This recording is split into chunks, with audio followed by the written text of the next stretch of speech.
The engine room hums at a fraction of its capacity, a low and measured throb that reverberates through the steel corridors of the ship, like the sleeping breath of something enormous and patient.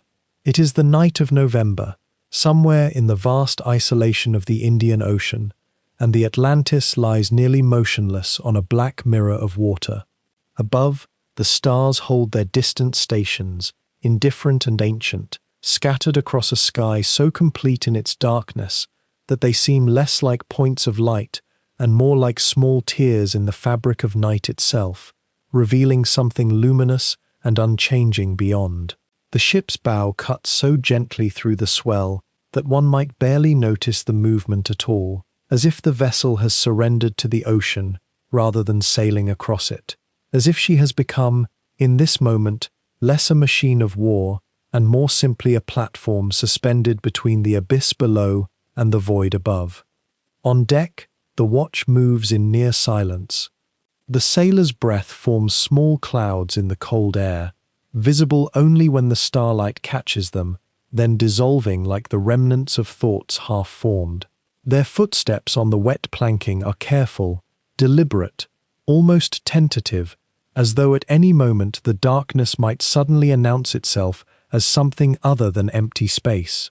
Every man wears the weight of awareness that somewhere across this immense and searching ocean, enemies are hunting.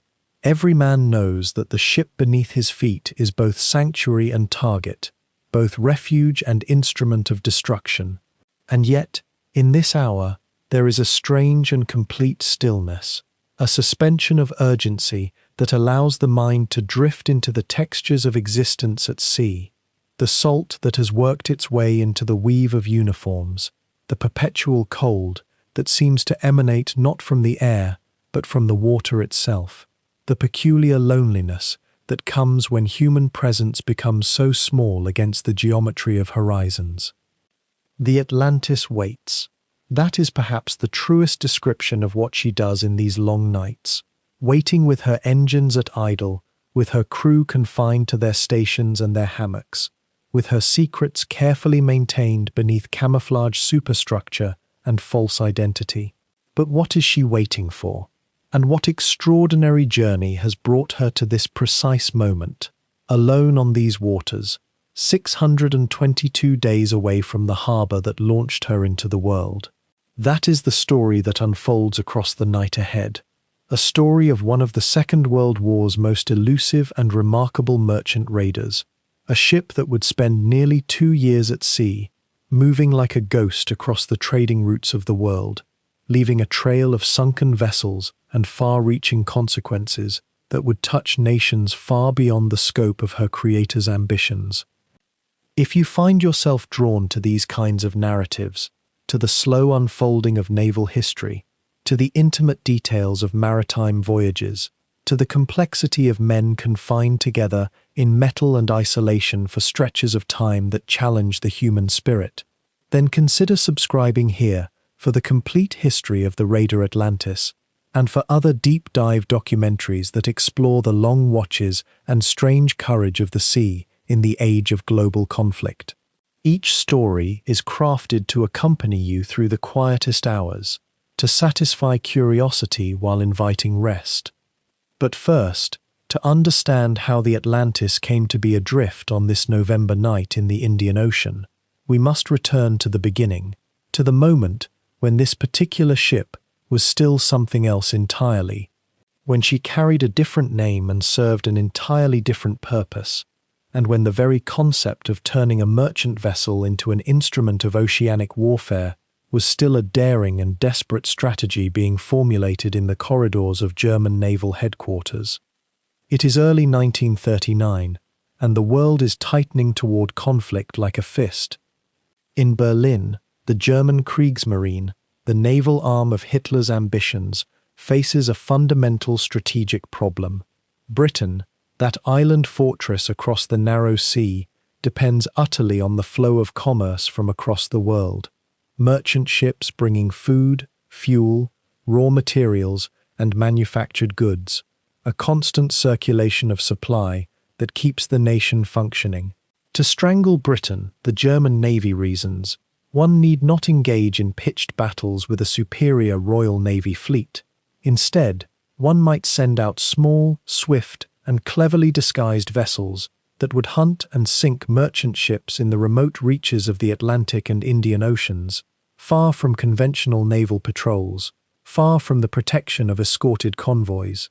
These would be Handelskrieg, commerce raiders, and they would operate, if successful, for months or even years, tying down Allied naval resources in the hunt for them, while slowly, relentlessly, severing the arteries of British supply. The plan is both elegant and brutal in its simplicity. Hide a warship in the disguise of an ordinary merchant vessel. Give her false funnels that can be raised or lowered, false hulls and superstructure that can be rapidly reconfigured, false flags from a dozen neutral nations. Send her out to prey on the undefended traffic lanes that crisscross the neutral waters of the world. Capture crews when possible, treat them with courtesy if you wish to preserve the possibility of mercy in a world increasingly abandoning it, and sink the ships themselves, burning them, scuttling them, reducing them to debris and memory and statistical loss in the ledgers of distant insurance companies.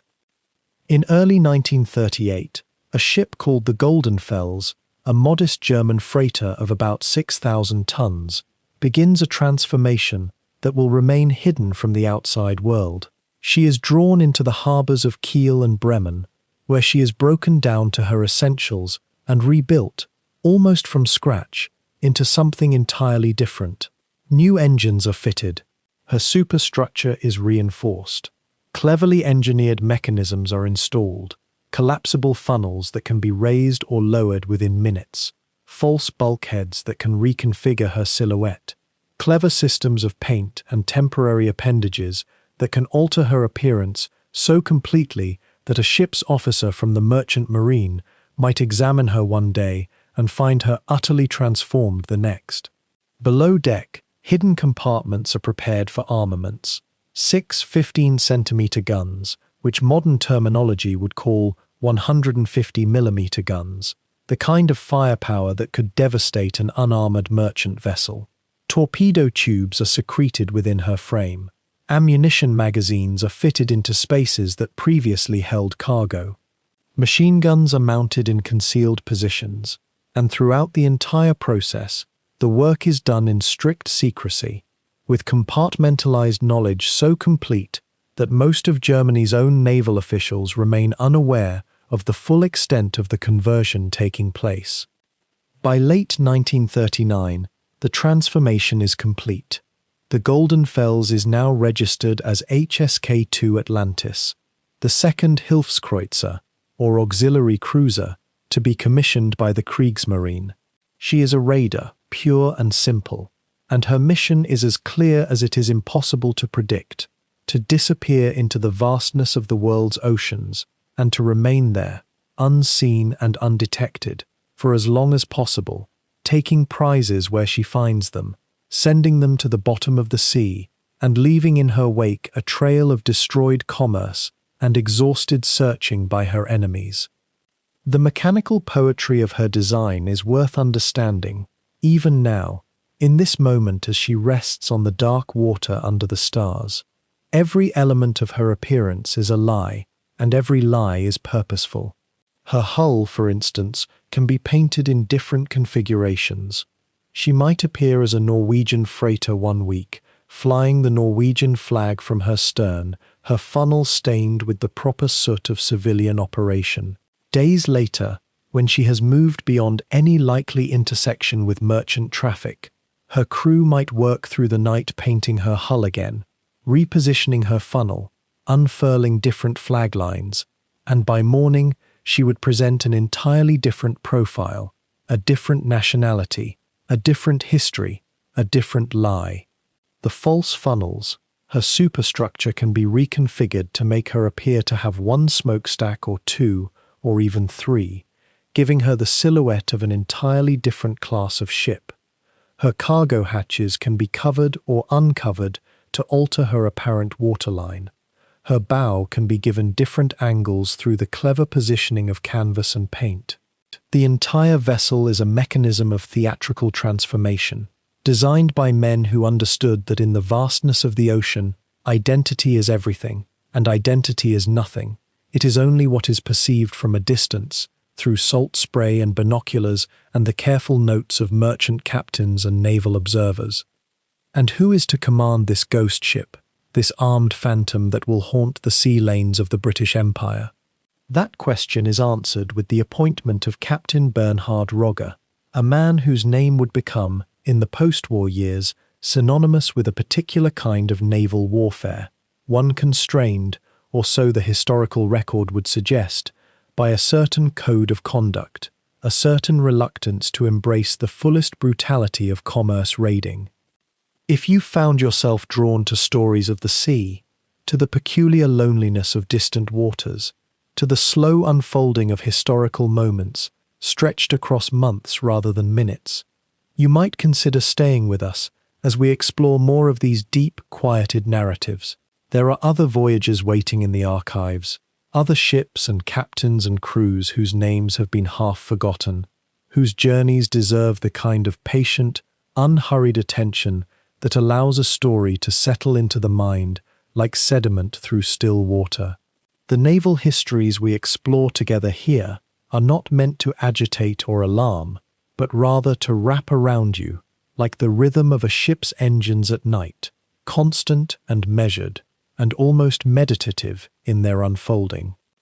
You'll find that beneath the surface of famous wars and celebrated victories, there exists an entirely different ocean, one populated by lesser-known vessels, by men facing impossible choices in the dark, by command decisions made in isolation that rippled outward in ways no one could predict. These are the stories that don't fit neatly into textbook chapters.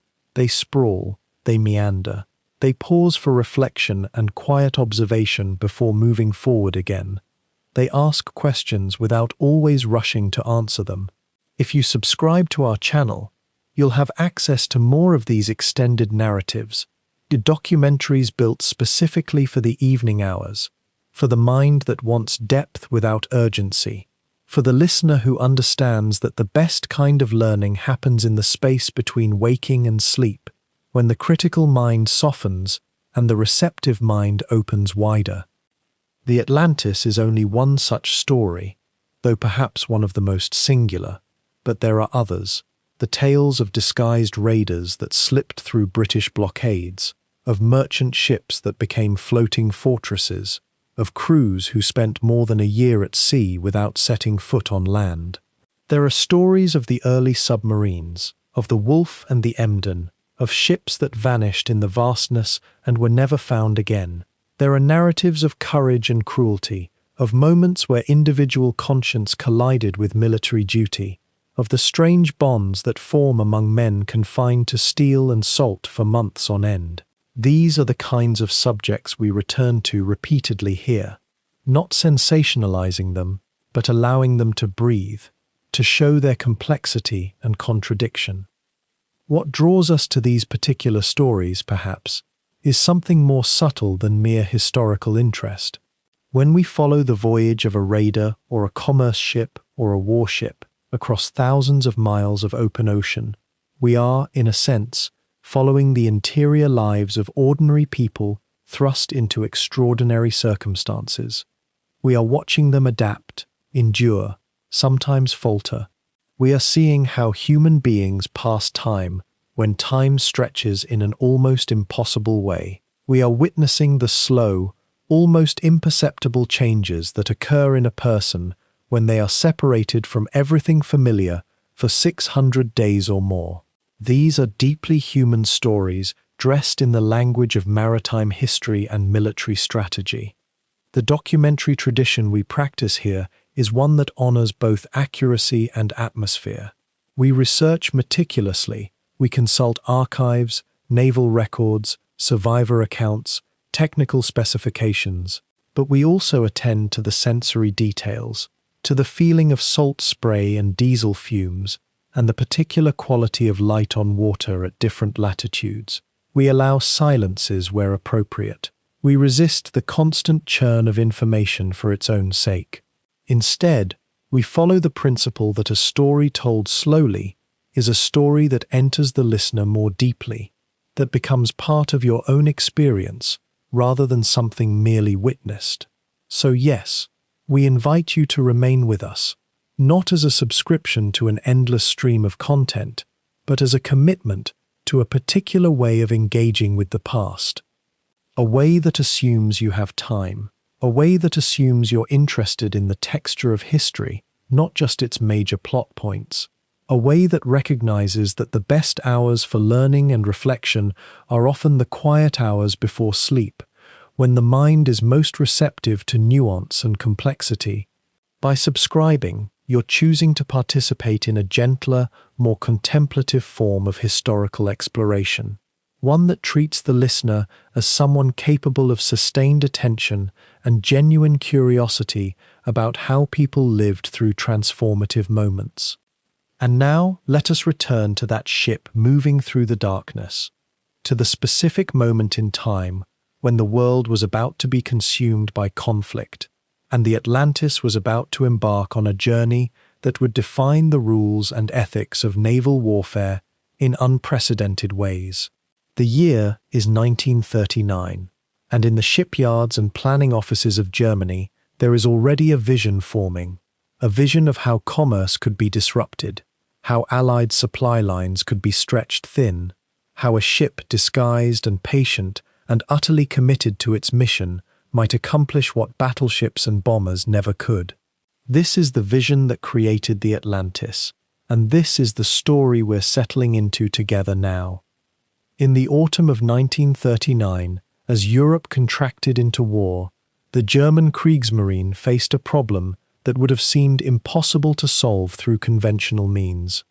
The British Royal Navy, even after 2 decades of decline from the heights of imperial dominance, still controlled the world's ocean highways with a grip that seemed unbreakable. British warships patrolled the Atlantic. British convoys moved through the Mediterranean. British bases dotted the coastlines of every continent where imperial reach extended, which was nearly everywhere. Germany, by contrast, possessed no true fleet to challenge this supremacy, no aircraft carriers worthy of the name, no battleships that could risk open engagement without near-certain destruction, and a submarine arm that, however dangerous, could never alone strangle the Empire's maritime lifelines. And yet, there existed a strategy, whispered in the corridors of the German Naval High Command, that might turn this disadvantage into something resembling advantage. What if, instead of building great battleships and carrier fleets that would take years to construct and would be destroyed the moment they sailed, Germany could weaponize deception itself? What if she could convert ordinary merchant vessels, ships indistinguishable from the thousands of freighters that plied the world's trade routes, into predators that wore the faces of innocence? The concept was not new. During the First World War, Germany had deployed merchant raiders with some success, though nothing compared to what was now envisioned. These new vessels would be different. They would be faster, better armed, crewed by men selected not merely for combat ability, but for discipline, restraint, and the peculiar psychology required to survive months or even years at sea, far from any base, knowing that a single radio signal could bring a British cruiser down upon them like a hawk. The raiders would strike at the great arterial veins of British commerce, the slow, vulnerable merchant ships that carried the fuel, the food, the raw materials upon which an island nation at war entirely depended. The British could not defend every merchant vessel. They could not station a warship beside every cargo ship. And if a vessel looked like any other trading ship, flew the flag of a neutral nation, carried false papers, and possessed only hidden armaments that could be concealed behind collapsible bulkheads and clever carpentry, how would the Allies ever know what they were facing until it was far too late? This was the dream that animated the Kriegsmarine's planning in those early months of the war. not to defeat the Royal Navy in honourable fleet actions. That was impossible, and everyone knew it. Instead, to make the world's oceans so dangerous for British commerce that the mathematics of war itself might shift. Sink enough ships, destroy enough supplies, force Britain to devote enormous naval resources to convoy protection and raider hunting. Stretch the enemy's attention so thin across such vast distances that weakness would inevitably appear somewhere. It was a strategy born of desperation, yes, but also of a kind of geometric elegance. You did not need to defeat the fortress. You simply needed to poison its wells and starve it slowly. The Kriegsmarine had begun scouting for candidates. They were looking for merchant vessels that had recently been laid up in German ports, or captured in the early months of the war, or simply requisitioned from firms that had no choice but to surrender them. These ships had to be large enough to carry significant armament and supplies, yet fast enough to escape from anything that was too dangerous to fight. They had to be sound enough to stay at sea for extended periods without returning to port, and they had to be anonymous, ordinary in every visible aspect, the kind of ship that would attract no attention in a convoy, that would register as routine in the mind of any observer. The conversion of these vessels into raiders required a kind of invisible genius. Entire gun turrets had to be fitted into spaces where they were completely invisible until the moment they were revealed. Torpedo tubes had to be mounted along the hull and then concealed behind false sides.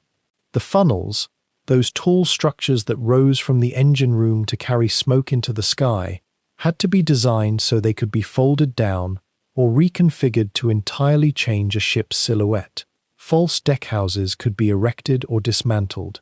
The ship's name, painted on her hull, could be changed in a matter of hours using removable panels. Every surface had to serve a double purpose: camouflage in peacetime, functionality in combat. The strategy assumed something else as well, something that would prove surprisingly important to the men who would serve aboard these vessels. The raiders would have to rely not on the brute force of naval supremacy, but on intelligence, cunning, and what one might call the psychology of uncertainty. They would have to understand the habits of merchant captains, the routes of shipping lanes, the patterns of British convoy movements. They would need to study the intelligence that flowed back to Germany about where British merchant ships gathered and when they travelled. In this way, commerce raiding was as much a game of chess played across an impossibly large board as it was a matter of military force. The men chosen to command these raiders would have to be exceptional. They could not be the typical hard-bitten naval commanders who thrived in the absolute clarity of battleship warfare. They would have to be strategists, psychologists, and something approaching philosophers of warfare itself. They would be at sea for months or years, hundreds of miles from any support, knowing that their destruction could arrive without warning from any direction. The psychological toll of such an existence would be immense. The temptation to brutality, when one possessed overwhelming firepower against defenseless merchant vessels, would be constant. The question of what separated necessary warfare from cruelty would present itself again and again in decisions made in the dark hours when no one was watching. As 1939 turned toward 1940, the Kriegsmarine began moving forward with these preparations. The first vessels were being selected. The conversions were being planned in the greatest secrecy. Training schedules were drawn up. Men were being quietly assessed for their suitability. The war at sea, which had already begun with the sinking of merchant vessels and the slow strangulation of British trade, was about to enter a new and strange chapter, and somewhere in the harbours of Germany, a ship was being prepared for a voyage so long, so isolated, and so improbable that it would eventually become something close to a legend. Now let us turn toward the vessel herself, the ship that would become legend under false names and hastily painted hulls. Her true origin was far less glamorous than her eventual infamy would suggest. She began her life as a simple merchant vessel, the Goldenfels, built in the shipyards of Bremen in the year 1921. A freighter, unremarkable in almost every way, the kind of ship that moves quietly through the world's trade routes carrying cargo from port to port, her hold filled with whatever commerce demands, her crew thinking only of wages and the next port of call. For nearly 2 decades she had done exactly this, crossing oceans without fanfare, without notice, the very definition of invisible. But in the autumn of 1939, with all of Europe trembling under the shadow of war, the Goldenfels was quietly acquired by the German Admiralty. She was towed to the port of Hamburg, to the Blohm and Voss shipyard, where the true transformation would begin, conducted in such secrecy that even many naval officers did not know of her fate. The shipyard workers moved about her with fastidious care, understanding that what they were building would be unlike anything in the official rosters. She was to become HSK-2, an auxiliary cruiser, a Hilfskreuzer. The designation itself was deliberately obscure, a bureaucratic disguise that ranked her neither fish nor fowl, neither merchant nor warship, but rather something altogether more subtle and more dangerous. Over the long winter months, her metamorphosis unfolded in meticulous silence. New plating was welded along her sides, reinforced and thickened to conceal the weapons systems that would be hidden within her hull. 6 powerful guns were carefully mounted, 5.9-inch pieces that could be raised and lowered by hydraulic systems, allowing the ship to present the innocent face of a merchant vessel one moment and reveal her lethal teeth the next. Torpedo tubes were installed below her waterline. A modern gunnery director and rangefinder were fitted above her bridge, disguised beneath elaborate false structures and camouflage that would, when needed, be swiftly removed. 2 collapsible funnels were constructed, spare smokestacks that could be raised or lowered to alter her silhouette, a simple but ingenious mechanism for transforming her profile against the horizon.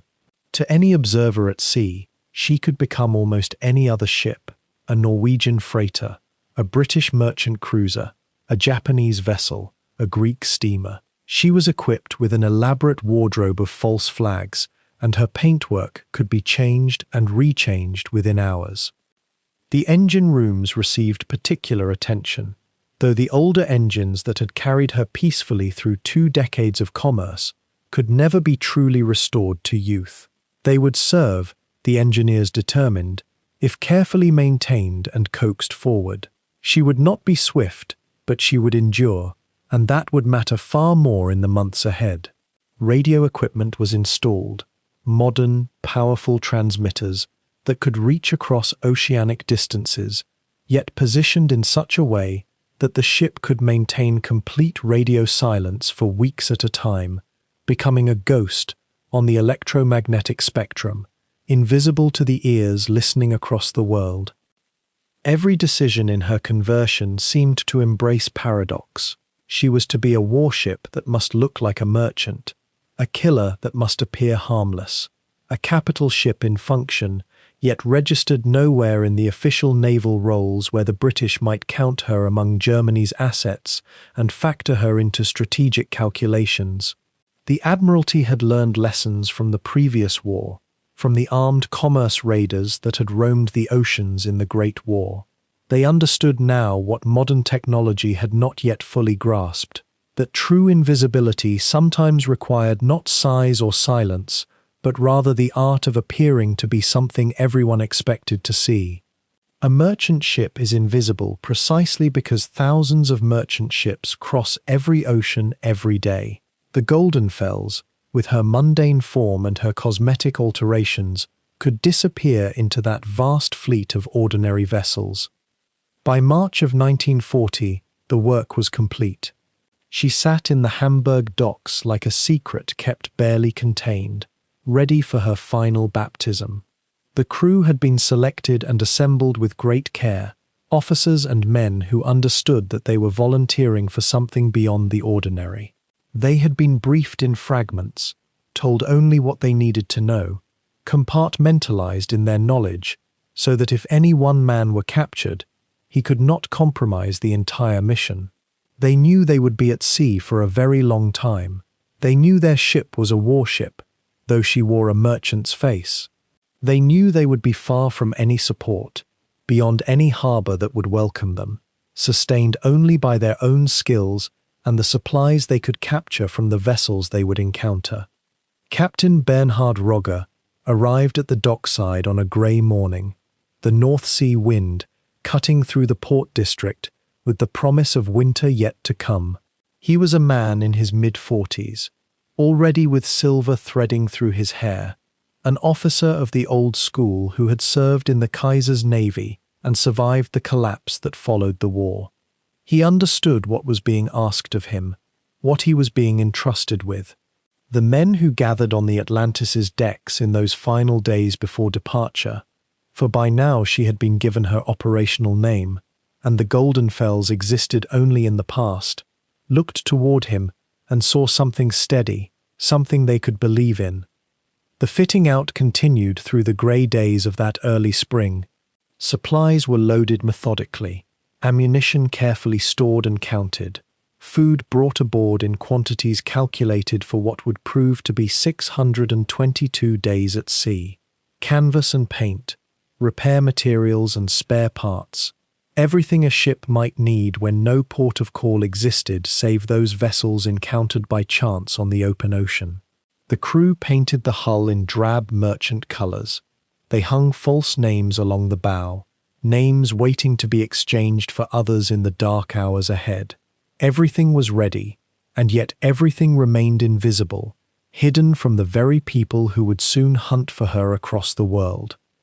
And on a night in mid-March, as fog rolled thick across the Weser estuary and the wind whispered through the loading cranes of the Hamburg docks, the Atlantis, the Goldenfels reborn, transformed, reborn again, slipped quietly away from the dock.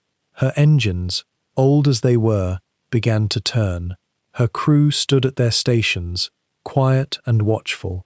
The transformation from merchant to raider was not something that happened in an instant on the high seas, but rather something that had already occurred, inch by inch, in the careful hands of shipyard workers in the silence of a German winter. At her core, the Atlantis was a ship built on paradox. To the untrained eye looking across open water, she appeared to be nothing extraordinary, a merchant vessel going about the ordinary business of trade. But beneath that carefully maintained veneer lay an entirely different creature, one engineered across months in the dockyards, with the singular purpose of deception. The transformation from the Goldenfels to the Atlantis had involved far more than a simple repaint and a new name stenciled onto her hull. Consider first the matter of her profile, that silhouette which a distant observer might glimpse on the horizon. The human eye, even trained in the ways of ships, relies heavily on familiar shapes and proportions. The Atlantis's designers understood this with almost artistic precision. Her funnel, that tall smokestack that rose from her midsection, could be altered. Not permanently, you understand, but rather through an ingenious system of collapsible sections, much like a telescope slowly extending or retracting. When folded, it changed her overall height and appearance dramatically. When extended fully, it lent her the proportions of an entirely different class of vessel. Imagine the complexity of engineering such a mechanism to withstand sea spray, vibration, and the constant stress of ocean voyages. The crew could reconfigure her outline in a matter of hours, transforming her from one merchant profile to another simply by raising or lowering this false structure. Her hull itself bore witness to this philosophy of constant reinvention. The Atlantis carried within her holds, or secured to her decks with careful rigging, an entire wardrobe of false superstructures. Additional lifeboats, or rather frames that resembled lifeboats, could be hung along her rails to alter her apparent size and type. Her masts could be rearranged or temporarily removed altogether. The The very way her cargo hatches were arranged and marked could be changed by careful painting and temporary wooden additions. What appeared to be a refrigerated cargo ship one week might be disguised as a general-purpose freighter the next, and a tanker the week after that. The transformation required no dry dock, no major reconstruction, only the crew's knowledge of how to manipulate these pre-installed deceptions. But perhaps the most crucial element of her disguise lay in those flags that she would hoist, depending on the circumstances of encounter.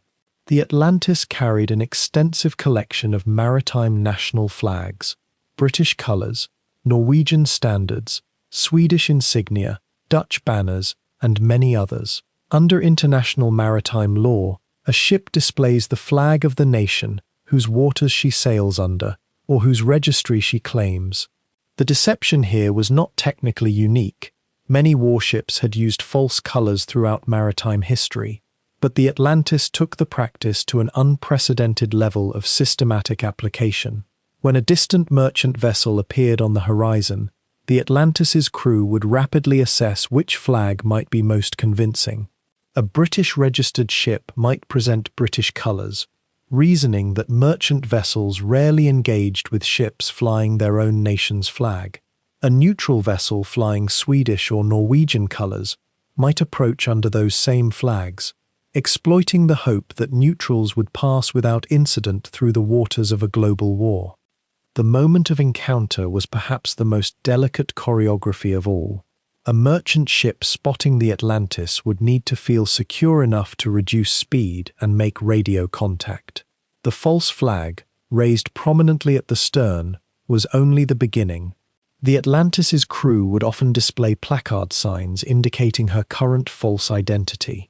Large wooden boards painted with a merchant company's name or a port of registry. These could be swiftly removed or replaced within minutes. Radio operators had memorized codes, call signs, and communication protocols for the various merchant lines they were impersonating. When a potential target made radio contact, the Atlantis would respond with practiced authenticity, her operators speaking in the appropriate accent or language, citing realistic voyage routes, cargo manifests that matched the ship's apparent profile.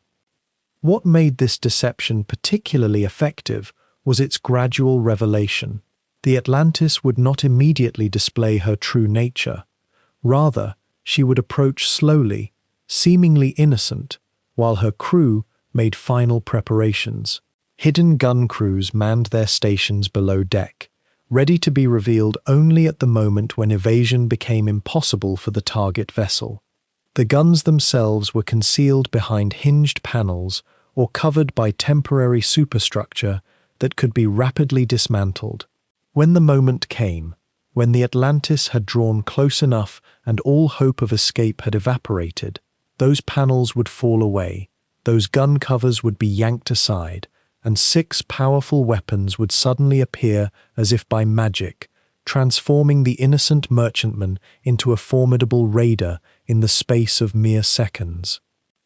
The ingenuity extended even to the smaller details that might give away her true nature upon close inspection.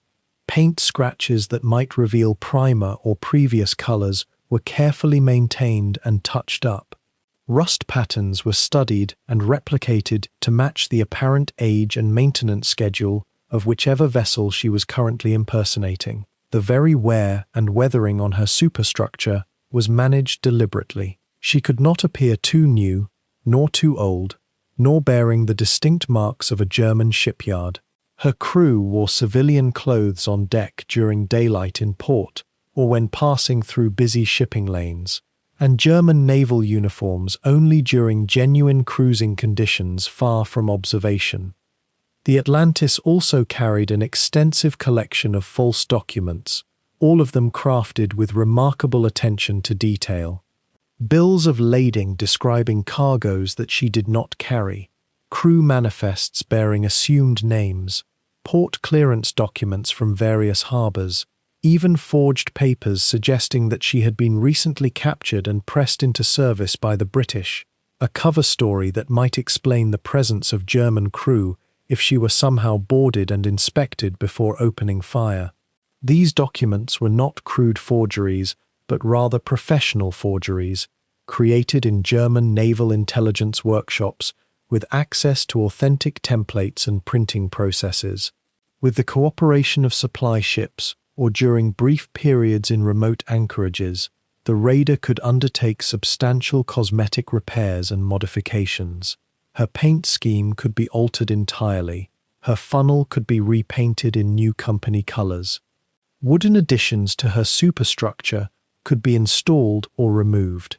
It was said that observers who had encountered the Atlantis on different occasions, months apart, would barely recognize her as the same vessel. Some merchant captains who had seen her under one guise and later heard that a different ship had sunk colleagues' vessels in the same waters took considerable time to realize they were describing the same predator. This was the art of raiding, as practiced in the age when radio communication spanned oceans, but visual identification remained paramount. The Atlantis existed in a state of perpetual theatrical performance, her crew as much actors as sailors, each detail of her appearance a carefully constructed lie, designed to preserve that moment of advantage when the unsuspecting approach too closely to escape. The disguises were not merely functional, they were a statement of principle by her designers, a belief that the war at sea could be fought through intellect and deception as much as through firepower.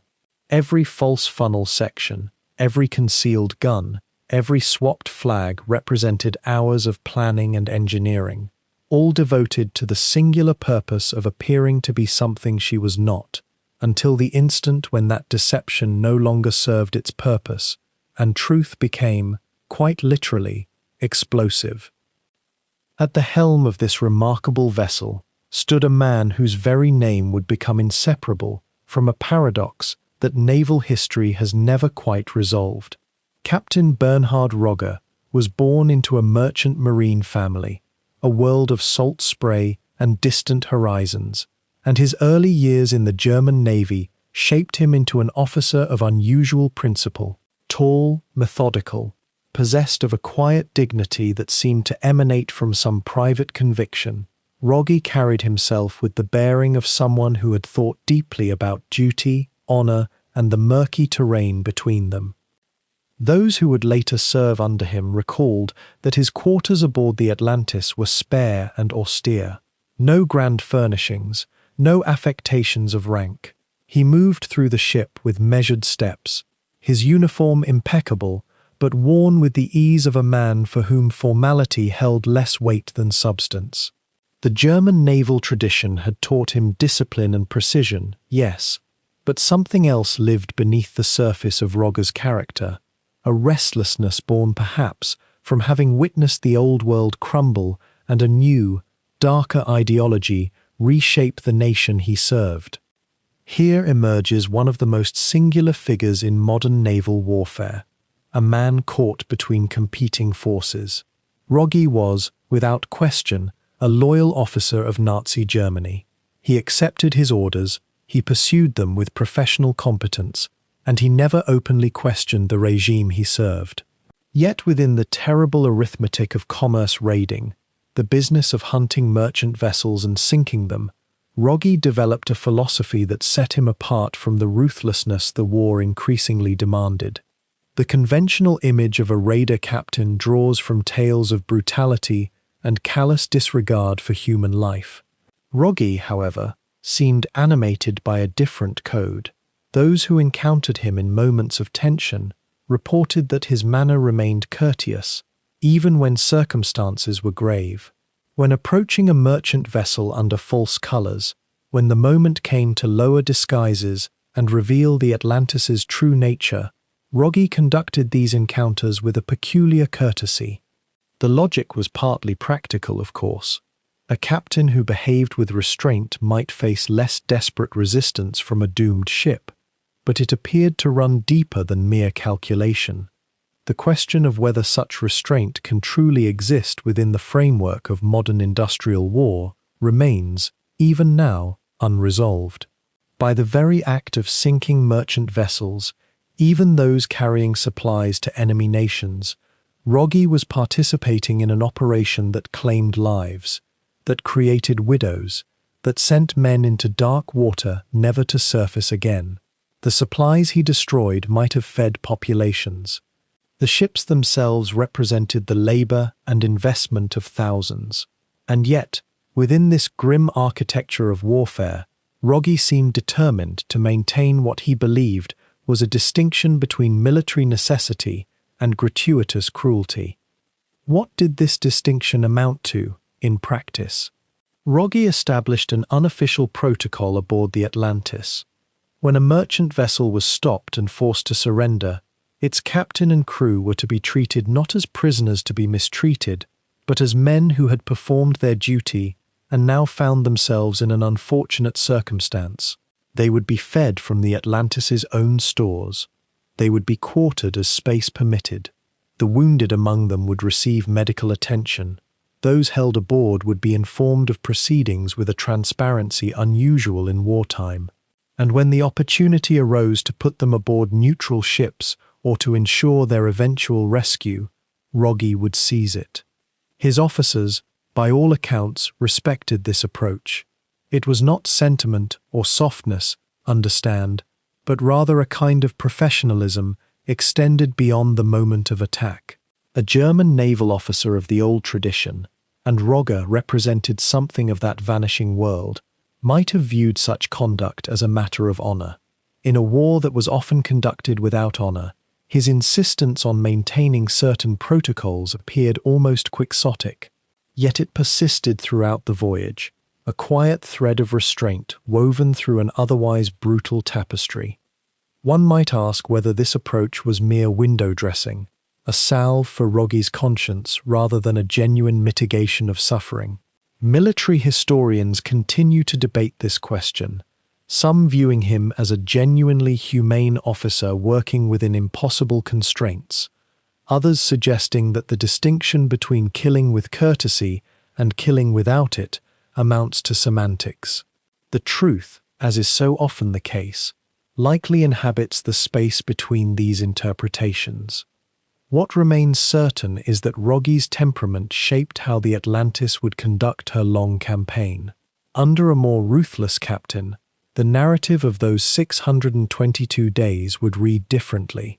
There might have been massacres, deliberate drownings, vessels burned with their crews still aboard. Instead, the record speaks of captures conducted with relative professionalism, of crews treated with unexpected fairness, of a captain who appeared to struggle with the moral weight of his actions even as he carried them out. This created an unusual dynamic within the raiders' command structure. The men of the Atlantis, many of them career naval personnel, knew they served under an officer who expected competence and who would exact discipline when necessary, yet who also seemed to harbor doubts about the enterprise itself. Such a contradiction might have created confusion or discontent, yet the crew remained remarkably loyal throughout. They had confidence in Rogge, not merely because he was their superior, but because something in his manner suggested he viewed them as partners in a terrible necessity, rather than instruments of mindless destruction. The deeper question, the one that would echo through the years after the war, was whether any degree of personal decency could redeem participation in a regime and a war effort animated by unprecedented evil. Rogge never attempted to claim such redemption. He never presented himself as a resistor or a hero of conscience. He was, by his own account, a naval officer performing his duties. Yet the manner in which he performed them, the small choices he made when given options, the way he seemed to carry a burden that extended beyond simple military responsibility, these things suggest a man aware of complexities his superiors preferred to ignore. And so the Atlantis, under Rogge's command, would become not merely a vessel of destruction, but something more complicated, a ship where orders were executed with professional precision, yet where a captain's implicit belief in the preservation of human dignity placed a subtle counterweight upon the machinery of war. Whether this made any ultimate difference, whether it eased any suffering beyond the merely symbolic, remains a question that sleeps uneasily in the historical record, much like the deep ocean through which the Atlantis would now begin her long and extraordinary voyage. The evening of March 22nd, 1940, arrived over the German coast like a held breath finally released. In the northern ports, the converted raider, still bearing her civilian name, still wearing the face of an innocent merchant vessel, sat low in the water, her holds packed with supplies, her magazines full, her engines cold but ready. The British blockade was everywhere and nowhere at once. A loose net cast across the North Sea and the Atlantic approaches, waiting for any German vessel foolish enough to venture out. But the Atlantis was not foolish. She had been designed for this very moment, for the long, careful slip past the watchers in the dark. Captain Rogge stood on her bridge, as twilight bled into full darkness, the German coast fading astern like a memory already distant. The waters around them were grey-black, textured by the first whispers of spring fog rolling down from the northern latitudes. March in the North Sea brought with it a particular kind of concealment. The weather turned restless, the visibility dropped, and the nights remained long enough to swallow a ship whole. This was the window. This was the moment for which months of planning, camouflage, and careful deception had been building. The question that occupied every mind aboard was a simple one. Would they pass undetected? The crew moved through the ship with quiet purpose. There was no unnecessary chatter, no slamming of hatches, no commotion that might carry across the dark water to waiting ears. Every man aboard knew that British patrols operated these waters, armed with searchlights and guns, hungrier now than they had ever been in the early months of war. The Atlantis was disguised as what she appeared to be, a neutral merchant ship, flying false papers, bearing the silhouette and flag of a vessel that belonged to no one's quarrel. Her crew wore the clothes of ordinary sailors. Her decks were arranged to suggest commerce rather than combat. Her guns, her torpedo tubes, her mines, all hidden, all waiting. The voyage north began in absolute radio silence. No transmissions, no signals, no acknowledgement of the larger world beyond their isolated sphere on the dark water. It was a discipline that had been drilled into the officers and men for weeks. Radio silence meant vulnerability to their own knowledge alone, a kind of loneliness that extended beyond the usual isolation of the sea.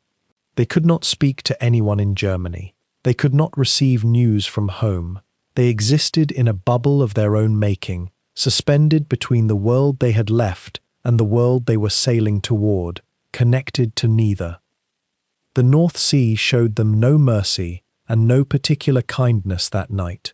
The fog thickened as they moved westward, rolling across the water in great banks that obscured the horizon and turned the beam of their running lights into something almost theatrical, a performance visible only to themselves. Some men might have found comfort in this concealment. Others perhaps felt the weight of it, the sense of moving through the world unseen, unheard, unknown. They were ghosts already, weeks before they would begin to haunt the shipping lanes that crisscrossed the Atlantic and the world beyond. The hours passed with the slow inevitability of ocean time. Midnight came and went. The helmsmen kept their course steady, their hands light on the wheel, their eyes fixed on the compass and the dark ahead. Lookouts strained their vision into the murk, searching for the shape of a patrol vessel, the shape of danger approaching. The engines hummed their steady note, powerful enough to move them forward, but not so fast that they would generate the kind of wake that might draw attention in daylight. The bridge watch rotated in the prescribed manner. Coffee was served in quiet mugs that did not clink. The officers spoke to one another in low voices, more gesture than words. There was a particular weight to this part of the voyage, a peculiar form of tension that was less dramatic than one might imagine. It was not the sudden shock of combat, or the clear, unmistakable threat of an encounter with an enemy vessel. It was rather the slow accumulation of awareness, the knowledge that discovery was possible, that the next few hours might determine whether this entire enterprise would succeed or fail within its first days. The British had been blockading German ports for months now. They had grown adept at recognizing the patterns of German vessels, the ways they moved, the shapes they made against the evening sky. And yet the Atlantis, by her very nature as a disguised merchant raider, presented a different kind of puzzle. She was not meant to look like a warship. She was meant to look like something ordinary, something that would not draw a second glance. Dawn, when it came, brought with it a small measure of relief. They had passed through the first night without incident. Behind them now were the North Sea and its immediate perils. Ahead lay the broader Atlantic, vast and open, dangerous in different ways, but no longer constrained by the geometric tightness of coastal waters, where patrol vessels could more easily be stationed and coordinated. The fog began to lift as the morning light strengthened, and the crew found themselves looking out onto open water, grey under an overcast sky, the kind of seascape that suggested neither danger nor safety, but simply the blank face of the ocean itself. The Atlantis had passed the blockade. It was a quiet victory, unmarked by any engagement or dramatic moment. No shots had been fired. No signals had been exchanged. No enemy had seen them, or, if they had, no enemy had recognized them for what they truly were. The ship and her complement of men had simply slipped away into the Atlantic, carrying with them all their secrets, all their carefully arranged deceptions, all their potential for violence held in perfect restraint, waiting for the moment when it would be released into the calculated business of being a raider at war. The Atlantic in those first weeks of the voyage was a study in restraint. The Atlantis had slipped away from her German moorings in March, past British patrols and through the cold waters that separated the Reich from the waiting world, and now she moved through the grey-green swells with engines throttled low, her course set toward the vast southern oceans where fewer eyes watched for her passing. The crew, 600 strong, had begun the slow work of becoming a shadow, of learning how to disappear. The radio silence was absolute. From the moment she cleared the German coast, no wireless messages traveled outward from the raider's transmitter. To broadcast was to reveal, and revelation meant death.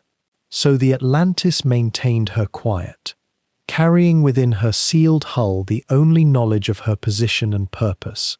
Men who had lived their entire lives in contact with home, with loved ones, with the chatter of military command, now existed in a deliberate isolation. Letters written could not be sent. News from Germany could not be received. The ship existed as though she were not, and that fiction became a discipline, a kind of monastic practice imposed by the necessities of war.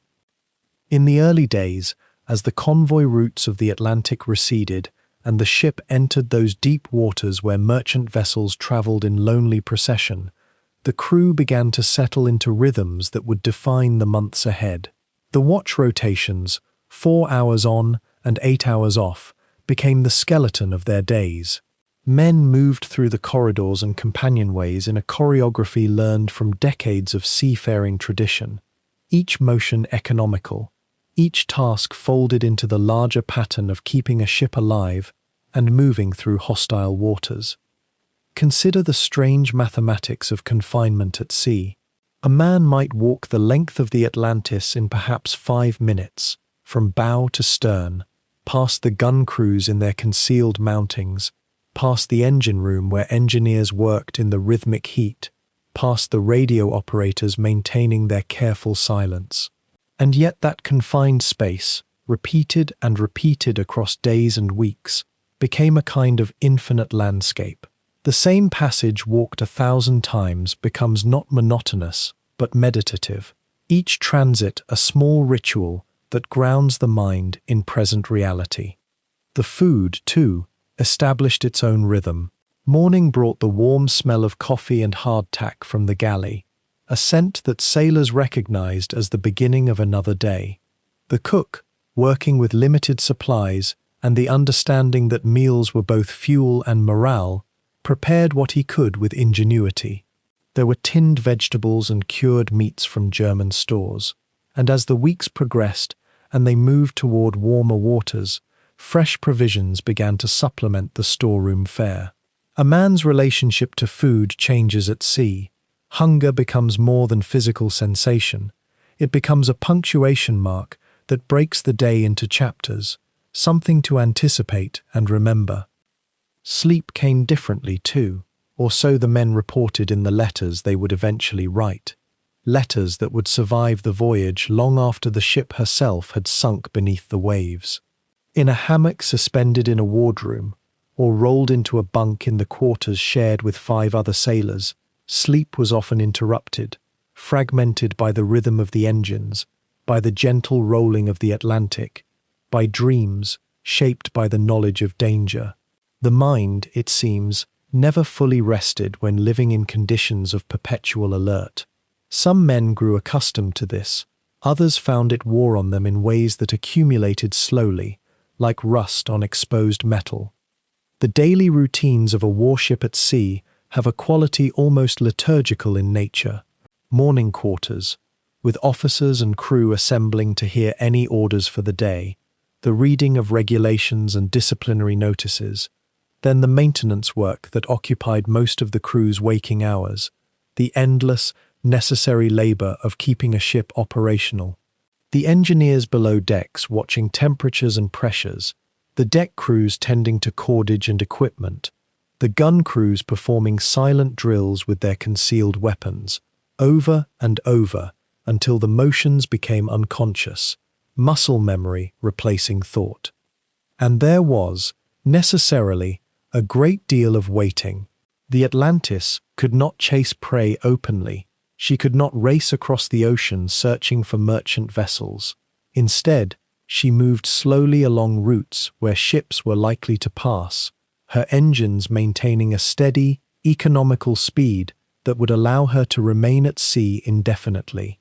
The crew waited for opportunities that might not come, maintained vigilance through long periods of nothing, prepared for action that remained, for now, only theoretical.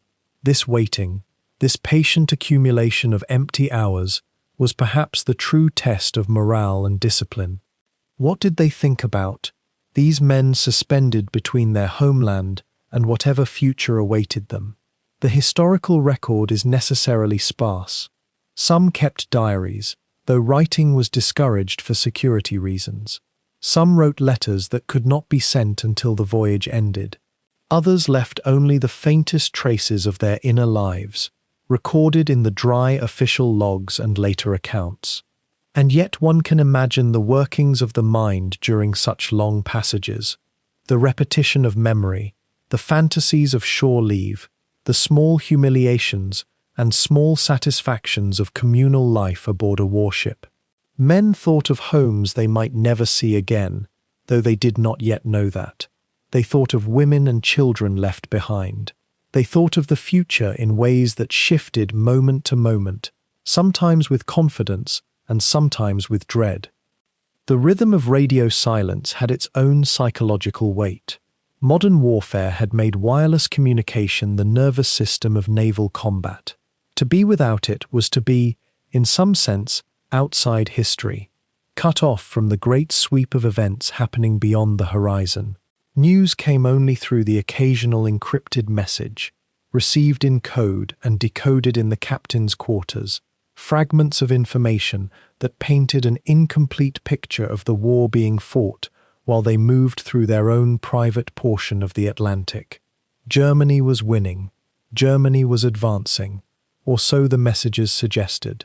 The crew believed what they were told, or tried to, though men will always wonder about the truth beneath official reports. As the weeks of the crossing unfolded, the latitude changing slowly, the air growing marginally warmer as they moved southward, the ship fell into the profound rhythm of oceanic life. The horizon became everything and nothing. It was the boundary of the world and also infinite repetition. The sky changed colors with the hours and the seasons, the grey of northern waters giving way gradually to the deeper blues of southern latitudes.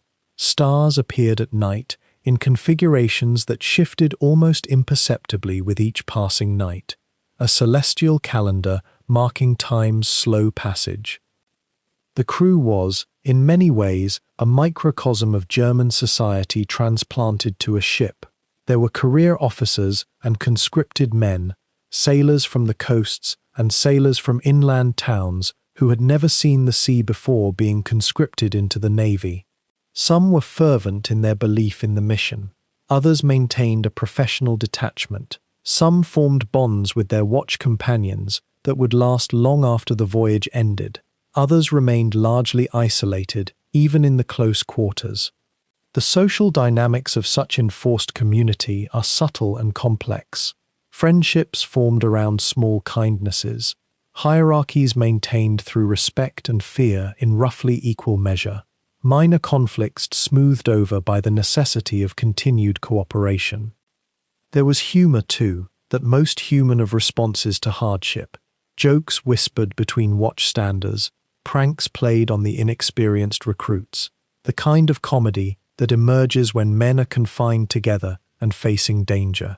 Dark humor, often enough, jokes about being sent to the bottom, about Allied patrols, about what might be waiting in ports they would never reach. Such humor serves a function. It acknowledges fear while maintaining a kind of emotional distance from it, allows men to discuss the worst outcomes in a mode that permits them to continue functioning. And there was boredom, profound and persistent boredom, the kind that accumulates in the bones during long passages at sea, when nothing much happens except the steady turning of the engines and the inevitable cycle of work, rest, and meals. This boredom was not mere absence of activity. It was a positive force, a weight that pressed on the consciousness of men who were accustomed to terrestrial life with its variety and stimulation. Some men adapted to it with grace, finding in the simplicity of life at sea a kind of peace. Others struggled, and the struggle showed itself in ways both subtle and obvious, in increased infractions, in arguments, in the kind of listlessness that worries commanding officers. What is perhaps most striking about these early weeks, these opening chapters of the 622-day voyage, is how unremarkable they were. The great drama of the Atlantis's journey lay in the future, in the encounters with merchant vessels, in the narrow escapes, in the final desperate battle with HMS Devonshire that would end her remarkable career. But in these early crossings of the Atlantic, there was only routine, preparation, and the quiet accumulation of experience. The crew was learning how to be a raider crew, learning the peculiar disciplines and satisfactions of a ship at war. They were learning, too, how to endure, not hardship, for life aboard was not particularly harsh compared to other naval vessels, but endurance itself, the long exercise of maintaining focus and function in circumstances that demanded both vigilance and patience.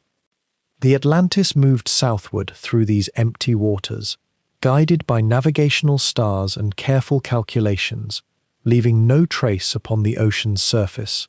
Her crew settled into the ancient rhythms of seafaring life, patterns that had repeated unchanged for centuries, even as the world around them transformed through technological advancement and industrial warfare.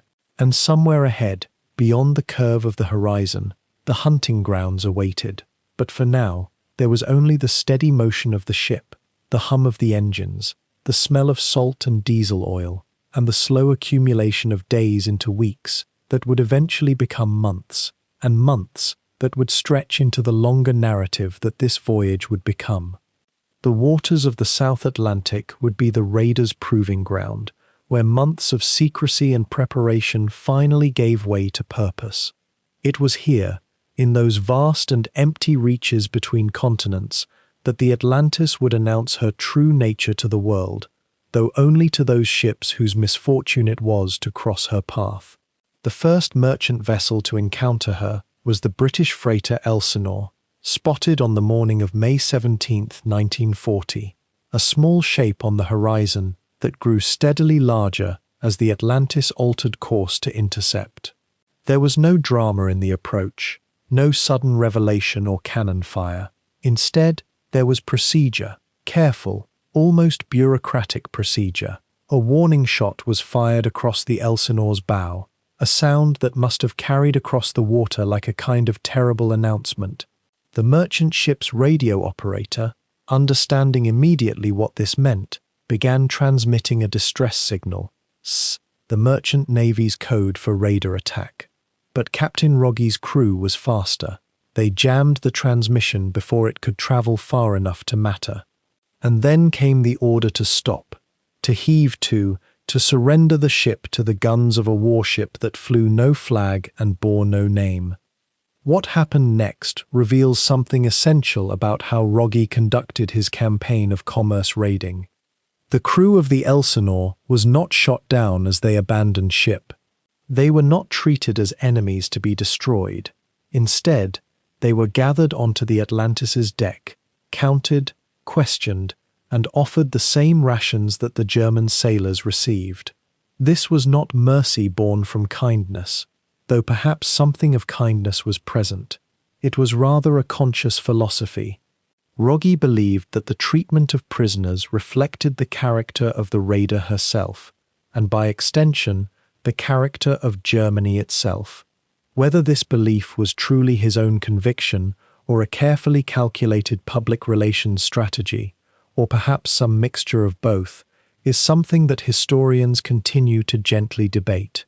What is certain is that the Elsinore's crew was kept alive, housed in cramped quarters below deck, and ultimately transferred to the first prize ship the Atlantis would capture, the British motor ship Eastwood Grove, which was then sent under reduced sail towards South America as a floating prison camp.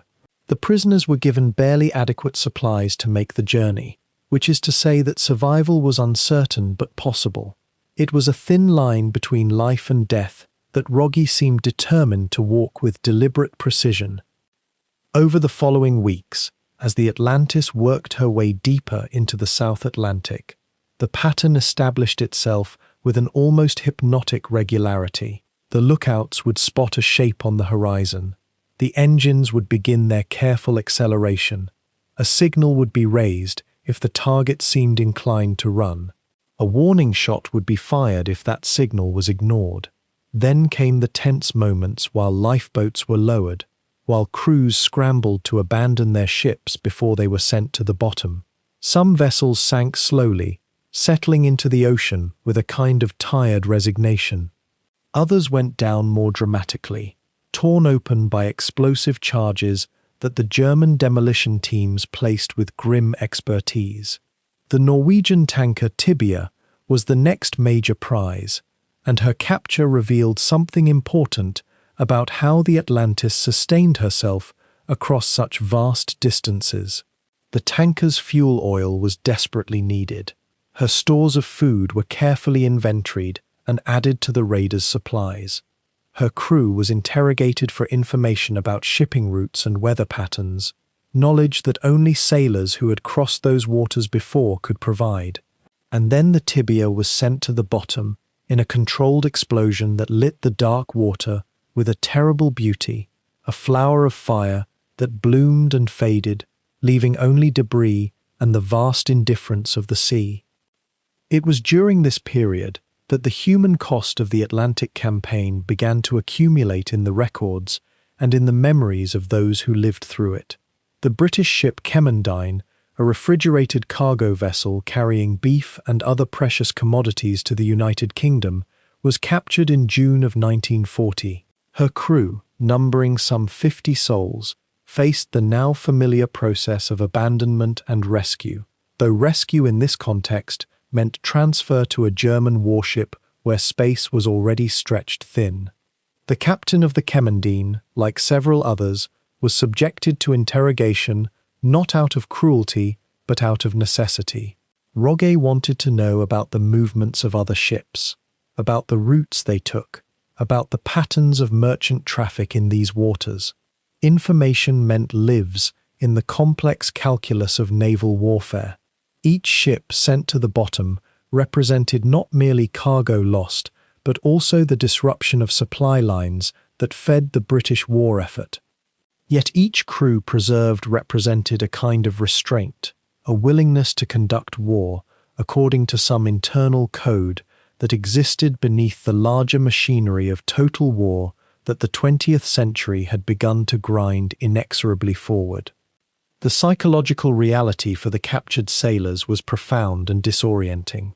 One moment, they were conducting ordinary commerce, moving goods across the ocean as their ships had done for decades, following routes and schedules established long before Hitler had risen to power in Germany. The next moment, their world was shattered by the sight of a warship's guns being trained upon them, by the realization that their ship was now a target, that within hours it might cease to exist entirely. The experience of watching your own vessel sink, if you survived to watch, was said to be uniquely traumatic. Sailors developed powerful emotional attachments to their ships over years of service. To see that attachment reduced to floating wreckage and then to nothing at all was a profound loss that went beyond mere property or economics. And for those who did not watch, who were already in lifeboats when their ships went down, there was often the terrible uncertainty of what had happened, the knowledge that friends might still have been aboard, that rescue operations had been cut short, that the ocean had claimed what it claimed. The British government, receiving these reports through neutral countries and through careful radio intercepts, began to understand the nature of the threat that the Atlantis represented. She was not simply a commerce raider in the traditional sense.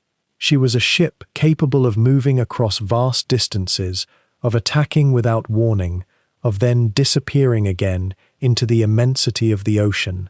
More troubling still was the apparent humanity of her captain and crew. This was not an atrocity campaign, at least not yet. This was something more calculated and more dangerous in its own way. A raider that treated prisoners well could inspire not fear, but a kind of grudging respect. Officers of the British merchant fleet began to hear stories, passed through the underground networks by which information travelled, of a German captain who followed rules, who seemed to regard war as something to be conducted with a certain professionalism, who did not seem to take pleasure in destruction for its own sake. Whether such a captain could truly exist in the Nazi war machine, or whether such stories were exaggeration and embellishment, remained uncertain. But the stories persisted, and they became part of the legend that would grow around the Atlantis and her commander. By the end of summer in 1940, the Atlantis had sent 10 ships to the bottom and claimed over 80,000 tons of merchant shipping. The British response was fragmentary and ineffective. The Royal Navy was stretched thin across the globe. The resources devoted to hunting a single raider, however destructive, seemed difficult to justify when German submarines were sinking convoys and when the threat of invasion still hung over the British Isles. And yet, each merchant captain who sailed these waters now sailed with the knowledge that somewhere in that vast expanse of blue and grey, a ship without a name might be waiting. The invisible threat was perhaps more powerful than any visible enemy could be. It created a kind of tension that infected the entire convoy system, that made every captain cautious, every captain afraid. The ocean, which had always been dangerous, had now become even more so, and the crews who sailed it, whether captured or still free, existed now in a state of profound uncertainty about what might emerge from the next horizon, and what would become of them if that emergence spelled their particular doom. There exists a peculiar rhythm to life aboard a raider at sea, one that the men of the Atlantis would come to know with the intimacy of prayer. For every moment of electric tension, the sighting of a potential prize, the flutter of an unidentified sail on the horizon, there stretched before them long, rolling expanses of time that demanded to be filled, endured, transformed into something bearable. The ship's company numbered around 200 souls, and in the confined spaces of a converted freighter, they inhabited what one might gently call a carefully choreographed monotony. The galley became, in many ways, the true heart of the vessel.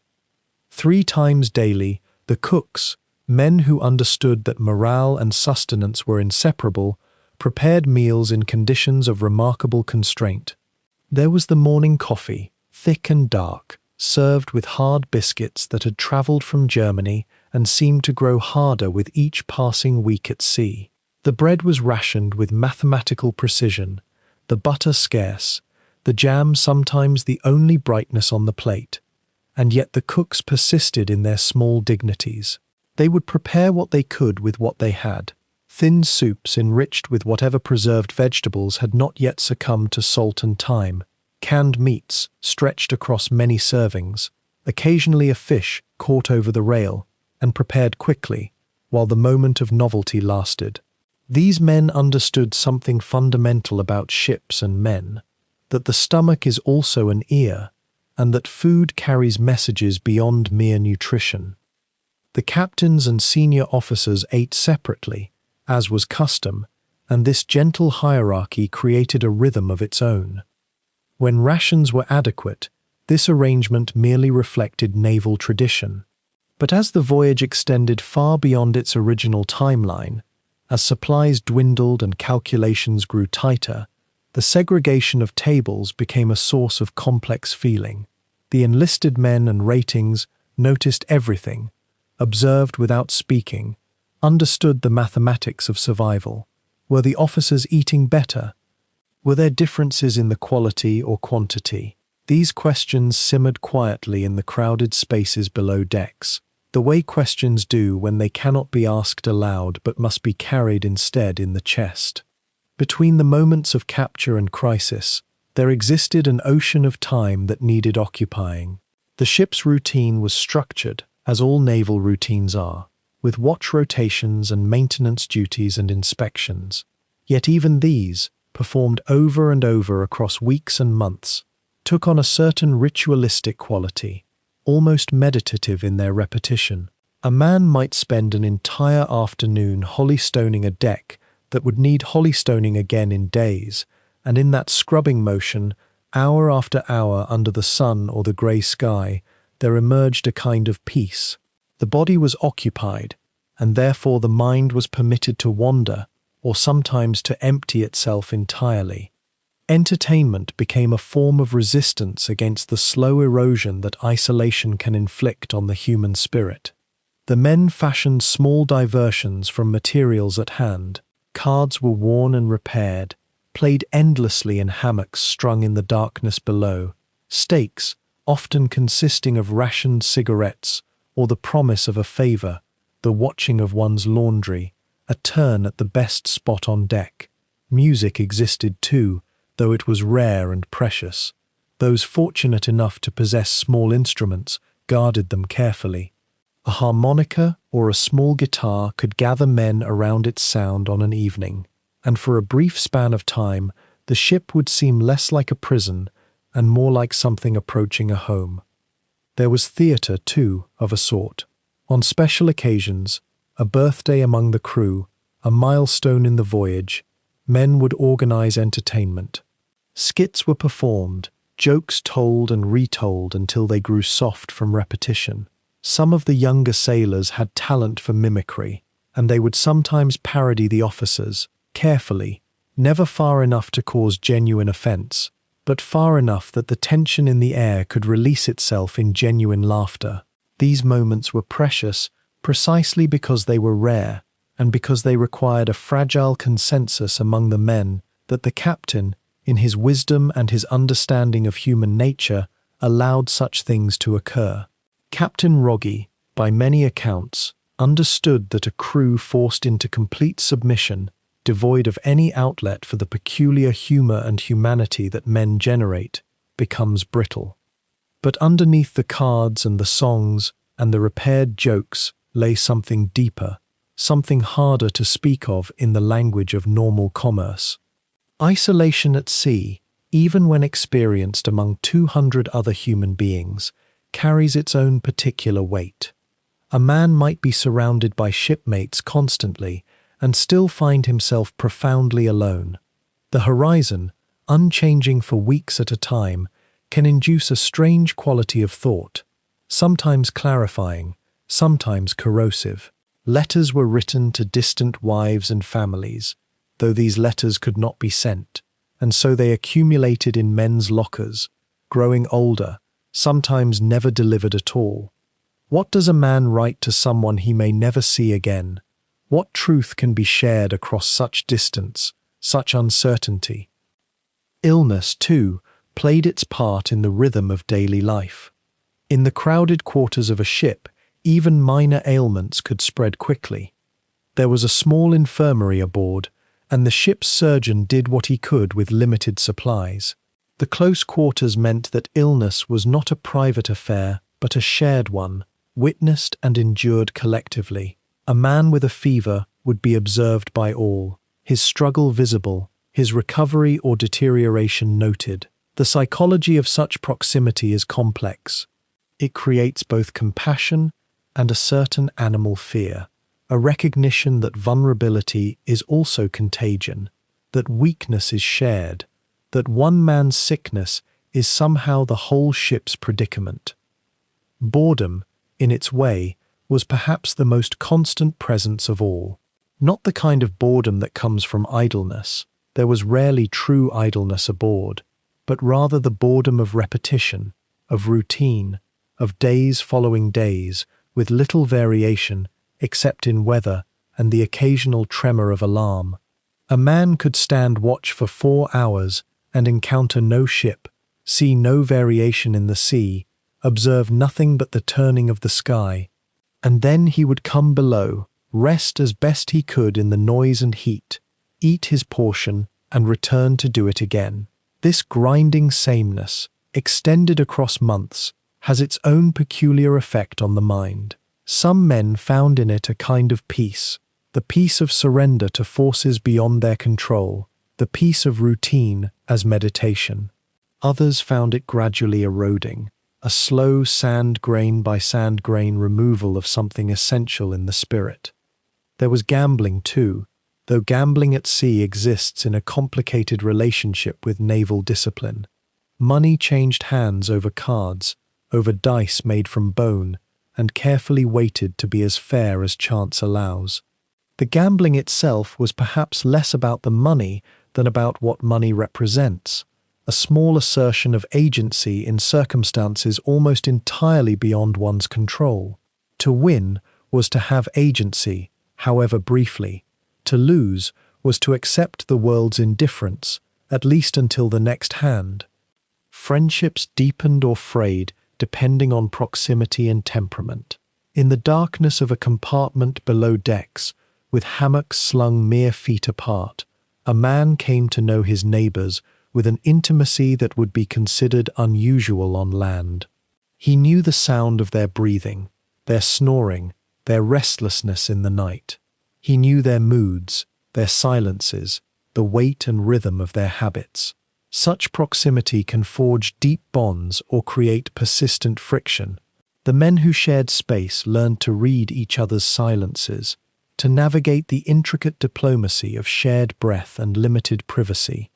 And yet through it all, there persisted among the crew something approaching a sense of purpose, however complicated that purpose might have been to articulate.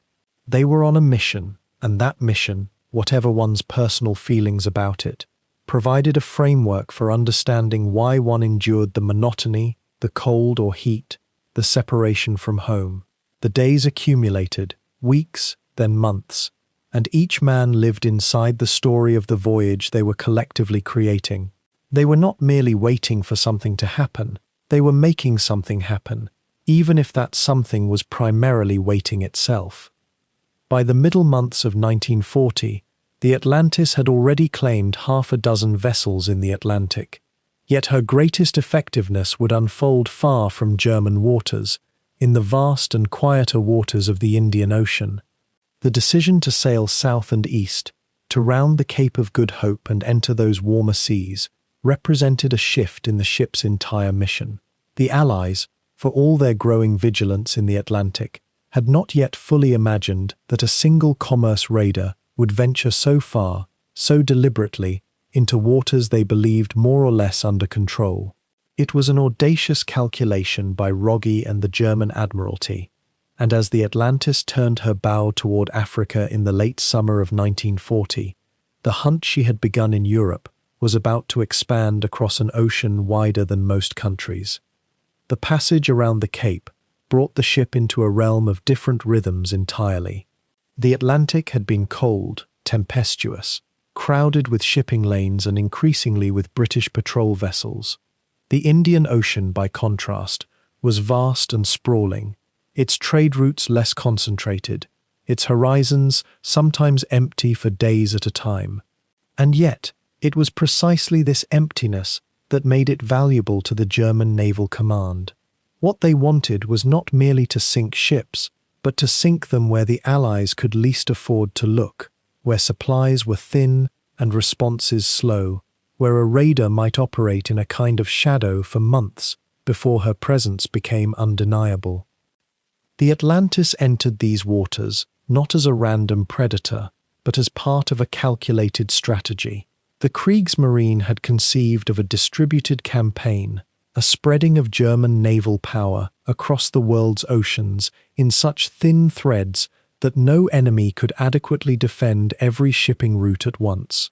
It was an elegant idea in theory, though one that required immense discipline and endurance from the men who carried it out. For the Atlantis, it meant months without resupply, months of slow consumption of food and fuel, months of watching other ships pass at a distance because the moment was not right to strike. Have you ever considered what it means to approach a ship at sea, to come near enough to observe the faces of men through a periscope or binoculars, and then to turn away because your orders, your strategy, or your captain's judgment requires restraint? It was a peculiar kind of patience that men like Rogge demanded of themselves. Once established in the Indian Ocean, the Atlantis began to shift her role subtly. While she continued to hunt merchant vessels, she was also tasked with a different sort of warfare, one that required precision and daring in equal measure.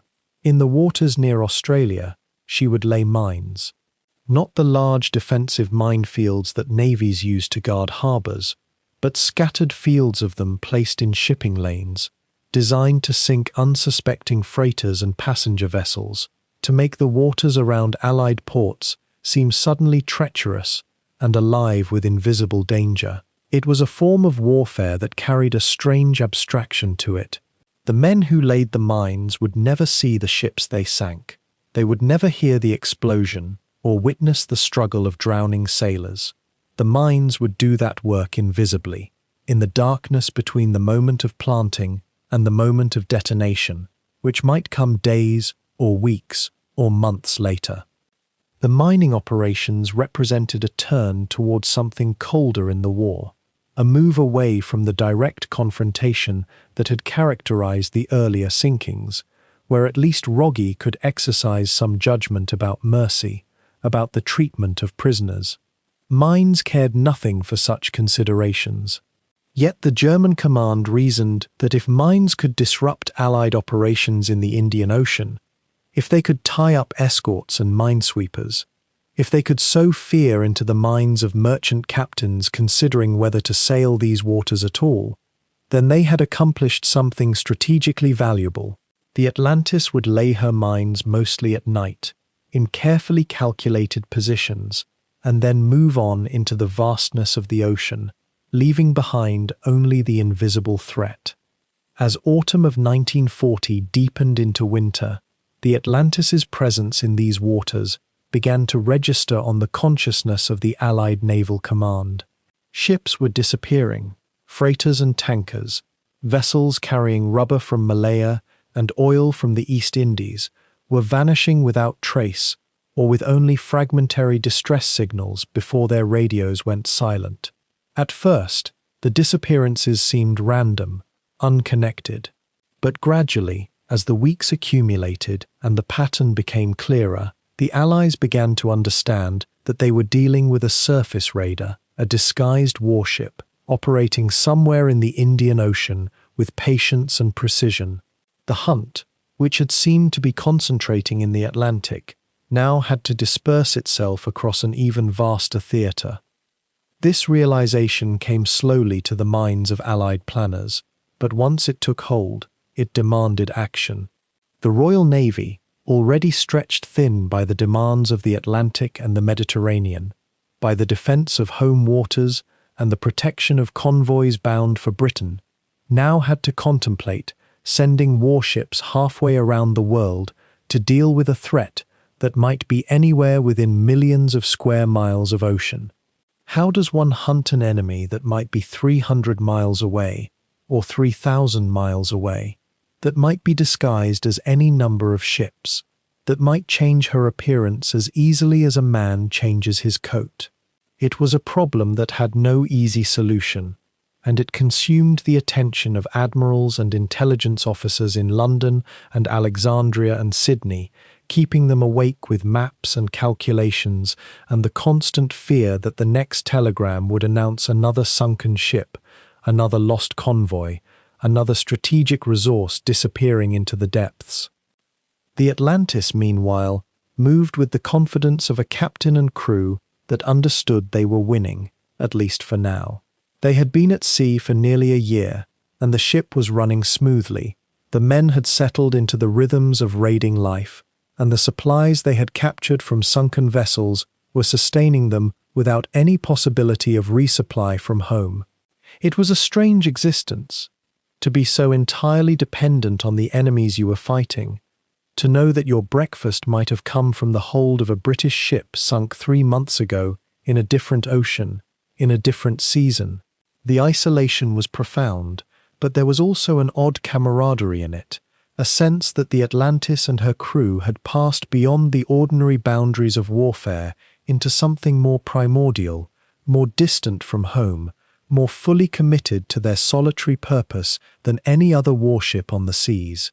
And with each passing week, as the hunting continued and the Allies cast their nets wider and wider, without yet catching the fish they were searching for, the Atlantis slipped further into the mythology of the ocean, the legendary raider that could not be found, the ghost ship that appeared and vanished, like some creature of the deep. By the time the Atlantis had circled south and west into the Indian Ocean, the reality of her situation had become as clear as the endless horizon around her. She was not simply a hunter in these waters. She was also, in a way that grew more urgent with each passing week, a scavenger. Her fuel bunkers, though capacious, were not infinite. Her fresh water supplies required careful husbandry. The stores in her magazines, flour, sugar, salt beef, coffee, represented months of consumption for nearly 300 men, and 300 men, left to their own ingenuity and appetite, could transform sufficiency into scarcity with surprising speed. This was the mathematics that Captain Rogge and his supply officers understood, with the clarity of men who could not simply radio for resupply, could not dock at any friendly port, could not rely on anything but what they could take. The capture of merchantmen, therefore, was never merely about military advantage or the accumulation of tonnage sunk. It was, in its quieter, more intimate way, about survival itself. The ships that fell into the Atlantis's net were often carrying exactly what she most desperately needed, and this convergence of predator and provision was not accidental. Rogge's intelligence officers, receiving fragmentary reports through careful radio monitoring and studied observation of shipping lanes, steered the raider toward vessels laden with fuel oil, with foodstuffs, with timber and spare parts. The prey and the sustenance were the same thing. Consider the Norwegian tanker that fell into her path in these waters, one of several Norwegian vessels that would encounter the Atlantis during her voyage, a nation whose merchant fleet, though neutral in the early stages of the war's unfolding, was treated with a certain grim pragmatism by both sides. The approach was methodical and familiar by now, a shot across the bow, the display of the signal flags, and the sudden unfurling of the gun crews from their concealment. The crew of the Norwegian ship, seeing the ruse revealed, watching the false smokestack collapse away and the real armament emerge from beneath canvas, surrendered without resistance. These encounters, repeated many times across the months, rarely ended in violence anymore. Fear and resignation were enough. What followed was a different kind of choreography entirely, one that moved more slowly, with greater deliberation. The lifeboats were prepared. The crew was mustered and moved with care from their vessel to the Atlantis, where they were berthed below in quarters designated for prisoners, given water and a ration of food, treated, by the standards of naval warfare, with a restraint that some of Rogge's own officers found unnecessarily cautious. But the captain had made his philosophy clear from the beginning. Unnecessary cruelty was not only immoral, but tactically unwise. Men treated with humanity were less likely to create disturbances, less likely to attempt desperate acts of sabotage or escape. They were also men who, if they survived and eventually reached Allied ports, would carry stories of their captors' conduct. In a war increasingly characterized by propaganda and the construction of narrative, such stories had a currency of their own. But while the human cargo was being sorted and processed, another transaction was occurring, one more urgent and more essential. The hold of the Norwegian tanker was broken into. Sample casks were tested. If the oil was of the right specific gravity and composition, if it could be used in the furnaces that drove the Atlantis through the vast emptiness of the Indian Ocean, then pumping began. Long hoses were rigged. Crews worked in rotating shifts, sweat dampening their uniforms even in the comparative cool of the sea wind, as crude oil flowed from one ship into the hold of another. These moments had a strange quality, a kind of violation conducted in plain sight, almost methodical in their efficiency. The captured ship, robbed of her cargo and her purpose, became a repository, a source, a thing to be drained. Not all prizes offered fuel, however. Some were refrigerated ships, their holds packed with meat, Australian beef, Danish butter, frozen fish from the South Atlantic. Others carried grain, wine, medicines, signal flares, spare electrical components, canvas, rope, paint, the 10,000 small necessities that a ship at sea demands. The Atlantis accumulated these things with the quiet acquisitiveness of a ship aware that she might, at any moment, be cut off from resupply indefinitely. Every barrel of flour, every cask of salted provisions, every spare part for her aging engines was insurance against the day when capture might no longer be possible, when the hunters might themselves become hunted. The logistics of this consumption were staggering when one paused to contemplate them. A ship of the Atlantis's size, with nearly 300 officers and crew, required approximately 12 tons of fresh water daily for drinking, cooking, and washing, a figure that the raider could not always meet from her condensers and rain collection systems. Captured vessels supplemented this supply. Food consumption, even at rationed levels during peacetime-style voyages, amounted to tons each day. A ship that remained at sea for 622 days required the equivalent of nearly 2 years of victualling for a comparable crew, or, alternatively, required the systematic predation upon the maritime commerce of others. This created a peculiar moral texture to the Atlantis's voyage, one that contemporary observers and later historians have meditated upon with evident discomfort. The ship was, from one perspective, a military vessel engaged in lawful acts of war, or at least acts that were defended under the rubrics of prize law and the regulations of naval engagement. From another perspective, she was a parasite, dependent for survival upon the destruction of merchant vessels and the appropriation of resources intended for other purposes. And yet, from still another angle, she was simply a ship and a crew keeping themselves alive under conditions of extraordinary isolation, making do, as human beings have always done, with whatever circumstances provided. The tension between these interpretations was never fully resolved aboard the Atlantis.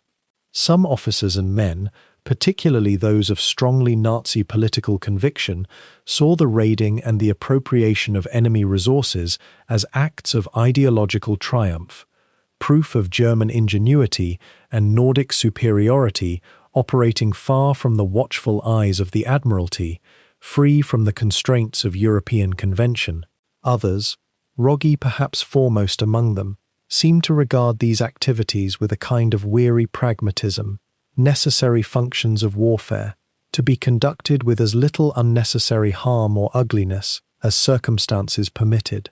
And for the crew themselves, particularly the younger sailors for whom this voyage might represent their entire experience of war, the capture of a prize ship might have been experienced simply as a break in routine, an opportunity for novelty and distraction, a few hours of activity in a life increasingly characterized by monotony and the dull ache of displacement.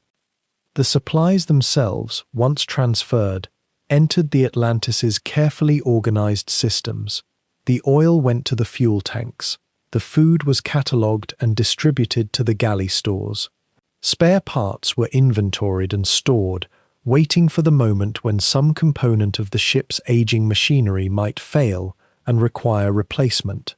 The ship herself, through this process of predation, extended her reach and her endurance. She was feeding on the maritime world around her, growing stronger and more secure with each capture, yet simultaneously leaving behind a wake of detritus. The hulks of sunken ships, the rafts and lifeboats carrying survivors, the expanding circle of vessels reported missing in the logs of naval intelligence offices in London, Melbourne, and other far-flung centres of Allied command. By what mechanism does a ship become, in effect, a base unto itself? How does the mind reconcile the routine necessity of destruction with the individual acts of restraint and mercy that punctuated the Atlantis's voyage? These questions hovered over the vessel, like the seabirds that would occasionally circle the mast, drawn perhaps by the smell of the galley or the disturbance in the water caused by her passage. The ship continued her course, sustained by her prey, and the men aboard her continued their strange existence, neither entirely at war nor at peace, suspended in a state of peculiar isolation that would grow, month by month, more pronounced and more difficult to bear. Yet beneath all the machinery of maritime warfare, the disguises and the hunting, the constant vigilance and the silent running, there existed aboard the Atlantis something that historians still find themselves puzzling over, something that sits uneasily within the larger narrative of conflict. Captain Rogge had, from the very beginning of his raiding voyage, established an unusual doctrine. Prisoners taken from sunken vessels were not to be treated as expendable liabilities or instruments of terror, but rather as human beings whose lives carried weight. This was not, one might say, a common practice among commerce raiders of the time, and it stands as one of the more peculiar contradictions of the war itself. When a merchant ship fell to the Atlantis's guns, the routine that followed differed markedly from what might have been expected. The crew would be brought aboard in lifeboats, sometimes in groups, sometimes trickling across the dark water in small clusters. They would be searched, questioned, fed. And here is where the record becomes genuinely complicated. For what happened next cannot be easily sorted into categories of good and evil, but rather occupies some softer space where human beings attempted, within impossible circumstances, to conduct themselves with a measure of dignity towards strangers who moments before had been their enemies. Some sources suggest that Rogge issued standing orders. The men were not to be subjected to torture or abuse. Rations, sparse as they were for everyone aboard a ship designed for a crew of 200, now sailing with sometimes over 600 souls, were shared. Medical attention was provided when possible. The wounded were tended to. Sick men were given what few medicines existed in the ship's small medical bay. Does this constitute mercy, or does it merely constitute the baseline of human behavior, which we have allowed to become so remarkable that its simple appearance demands commemoration? The historical record offers fragments, recollections recorded decades later. A British captain whose vessel was sunk reported that after being taken prisoner, he was treated professionally, even with courtesy. The Atlantis's officers, he recalled, seemed weary rather than vindictive. A South African radio operator captured after his ship went down described being given strong coffee and a place to sleep. He was questioned about his vessel and her cargo, but not beaten, not tortured, not dehumanized in the way that war, even in those early days, was already teaching men to do. But here the waters grow murky, and it is important that we do not smooth over the complexity in favor of a narrative where everyone involved emerges unblemished. Because yes, the prisoners were kept alive, but they were also kept imprisoned.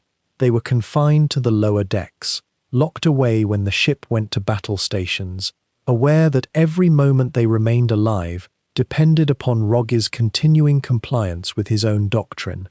Some men went mad in that confinement. Some experienced such profound fear that no politeness from their captors could erase it. One cannot feed someone and house them and still own them, and that ownership, that fundamental deprivation of freedom, cannot be rendered harmless by good intentions. What makes the story of the Atlantis's treatment of prisoners genuinely interesting from a historical perspective is precisely this tension, this refusal to collapse into simplicity. There were undoubtedly moments of genuine kindness, men sharing tobacco with captured sailors, small courtesies that cost nothing and yet somehow affirmed that common humanity. And there were also the undeniable cruelties of war itself. The knowledge among those prisoners that they were being held indefinitely, that their families did not know if they were alive or dead, that release was not guaranteed and return to loved ones was uncertain. Consider the psychological weight of that uncertainty. A man whose ship has been sunk, who has watched his vessel disappear beneath black water, who has spent hours in a lifeboat knowing rescue might never come. Such a man is broken already, in ways that only those who have experienced catastrophe at sea can truly understand. When he is then taken aboard an enemy vessel and secured below decks, what does it matter if he is fed well? What does courtesy matter when freedom has been removed? The mind of a prisoner, one might say, catalogues kindness as evidence of his captor's humanity, but also as evidence of his own powerlessness. The Atlantis was, in many ways, a small world unto itself, floating in the vastness of the ocean. The crew and the prisoners inhabited the same vessel, breathed the same air, heard the same storms. The Germans, too, were isolated, cut off from home, living in a constant state of watchfulness. Did proximity breed familiarity that softened the sharp edges of enmity? It seems likely.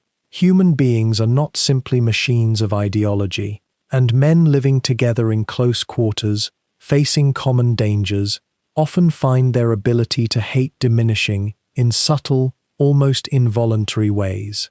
The British prisoners aboard would have observed the German crew's tiredness, their frustrations, their very ordinary humanity, and the Germans, one imagines, would have observed the prisoners' fear and vulnerability. Some historians have argued that Rogge's treatment of prisoners, his apparent insistence on maintaining certain standards of humanity, reflected not any particular kindness of character, but rather a pragmatic recognition that prisoner abuse would eventually become known, would damage morale among his own men, and would bring retribution. This is perhaps the hardest question to answer. Does the motivation behind an act of decency alter its moral weight? If someone behaves humanely not from conviction, but from calculation, has their behavior less value? The answer, one suspects, depends greatly on whom you ask and what framework you bring to the question. What remains undeniable is that over the course of the Atlantis's long voyage, hundreds of men were taken prisoner, held indefinitely, removed from their homes and families and the safety of land. Some would not see their families again for years. Some died aboard the ship, from illness or from the injuries they had already sustained when their vessels sank. The Atlantis became a floating tomb as well as a floating prison, and no amount of courteous treatment could transform that fundamental reality. And yet, the ship did not become known as a place of deliberate cruelty. The prisoners were not systematically starved or tortured. This distinction may seem small across the distance of time, but in the lived experience of the men involved, it may have meant everything. A man who is hungry but alive carries a different hope than a man who is starved as a matter of policy. The crews and prisoners of the vessels that were sunk, they spent months aboard the Atlantis, moving through its corridors and holds, hearing the ship's constant sounds, learning the routines of their captors, watching the horizon for rescue that seemed to never come. Some would later write memoirs or give interviews. Their recollections were not uniform. Some spoke gratefully of the restraint shown. Others spoke with lingering bitterness about their captivity, the deprivation, the fear. Both cannot simultaneously be false. Both must have been true. Different perspectives on the same shared reality, interpreted through different temperaments and different thresholds for what constitutes acceptable treatment under the extremities of war. And perhaps this is the most important lesson that the Atlantis's treatment of its prisoners offers us, that war is not conducted by abstractions, but by men making choices within constraining circumstances, and those choices ripple outward with consequences they cannot fully foresee. Roget chose restraint. He chose to issue orders about the treatment of prisoners. Whether this came from conviction or calculation or some unknowable mixture of both, it appears to have mattered, in small human ways, to the men who were held captive aboard his ship. And that mattering, that small difference between brutality and a cold professionalism, seems to have echoed forward into how his voyage was remembered, how the Atlantis came to occupy an unusual place in the history of naval warfare during the Second World War. What is a ship, truly, but a vessel of illusion, a floating stage where identity could be shed and remade as easily as a captain changed his signal flags at dawn? And so the Atlantis, already a creature of transformation, became something far more elusive still, a ship that was never quite the same ship twice, a phantom that wore faces the way a nervous man changes suits. By the middle months of her voyage, as 1940 gave way to 1941, the waters of the world had grown considerably more crowded with suspicious eyes. The initial shock of the Atlantis's existence had worn away into something more dangerous: awareness. British naval intelligence, methodical and patient, had begun to piece together the puzzle of a ship that appeared here and then there, sinking vessels with an almost polite efficiency that made the reports sound almost fictional to those who heard them. How could a raider operate for so long without being caught? The answer, in part, lay in the meticulous and ever-shifting art of disguise. The transformation was not a simple matter. It required not mere paint and canvas, but an understanding of how light fell on steel, how a ship's silhouette told its story to trained observers miles away. The Atlantis's designers had anticipated this hunger for change. Below decks, in carefully organized compartments, lay a treasure trove of theatrical elements. Spare funnels that could be raised or lowered, false superstructures that could be assembled and dismantled, paint in colors ranging from the dull rust red of a weathered merchantman to the crisp white and blue of a neutral trader. There were signal flags from a dozen nations, each folded with the precision of a museum curator's care. There were name boards, actual wooden plaques bearing fresh painted identities that could be bolted to the hull in a matter of hours. Consider the sheer logistics of such deception. A ship's silhouette, to the eye of a naval officer trained since boyhood to read the language of funnels and masts, is as distinctive as a fingerprint. The angle of a funnel, the height of a mast, the spacing between superstructure and stern, these things do not lie. So the Atlantis learned to lie with her geometry. Sometimes she was the Goldenfels, the identity she had worn when she left Germany, a nondescript freighter of no particular distinction. Other times she became the Tyroa, a New Zealand ship, her funnel reshaped, her hull painted with the subtle weathering of a vessel that had spent years in the Pacific sun. She wore the name Temesis, that of a British ship, when it served her purpose to sail beneath the flag of the enemy itself, a psychological gambit that was equal parts audacious and dangerous. The work of transformation fell to the crew, and it was exhausting work. Men who had been sailors or laborers in civilian life found themselves pressed into service as painters, carpenters, and riggers, scrambling across the vessel's sides to make her appear aged or new as the moment required. They worked in the humidity of tropical seas, their uniforms darkening with sweat, their hands raw from handling canvas and wood and metal. There was an almost frantic quality to these operations, the knowledge that every hour of visibility was an hour in which they might be spotted, that discovery was always possible, always lurking just beyond the horizon. The ship that emerged from such a transformation was not quite real and not quite false. She occupied a strange liminal space, a thing of borrowed identity and assumed innocence. The funnels were perhaps the most ingenious elements of this maritime disguise.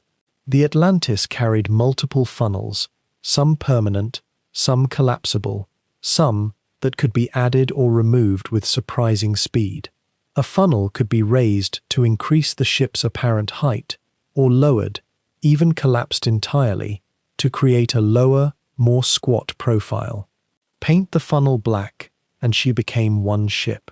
Paint it white and red, another entirely. The smoke that poured from these funnels was itself a kind of language, a signal to distant observers about what sort of vessel she might be, what speed she might be capable of, what nation might claim her as her own.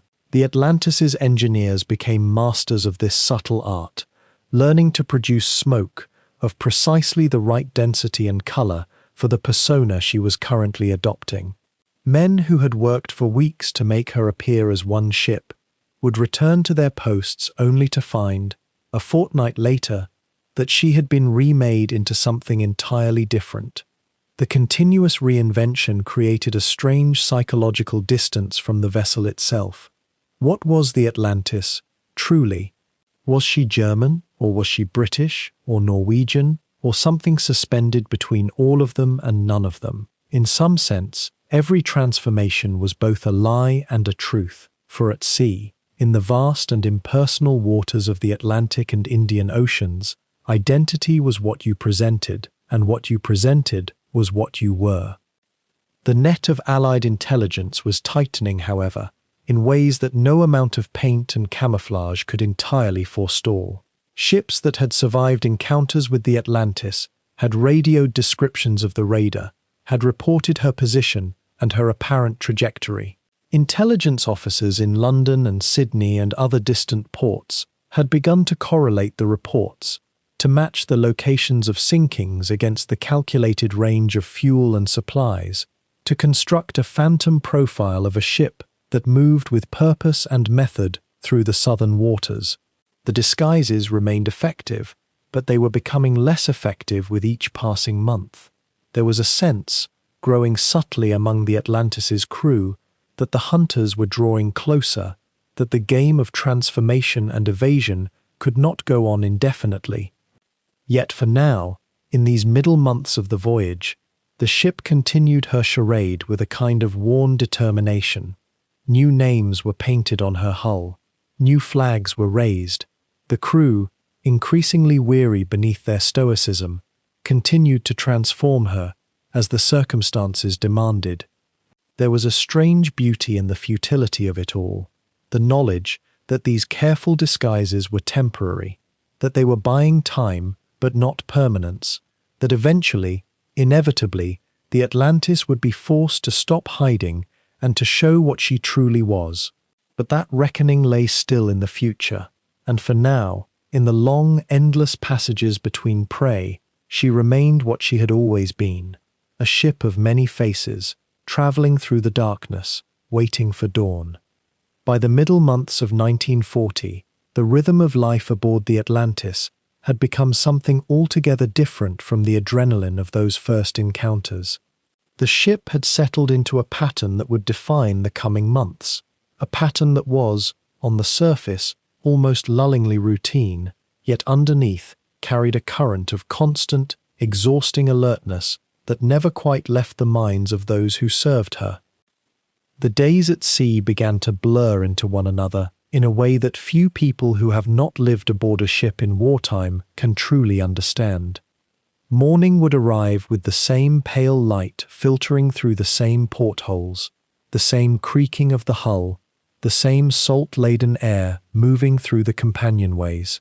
The crew would rise and go about their tasks with the mechanical precision of men whose bodies had learned the ship's rhythms so thoroughly that their minds could drift elsewhere entirely.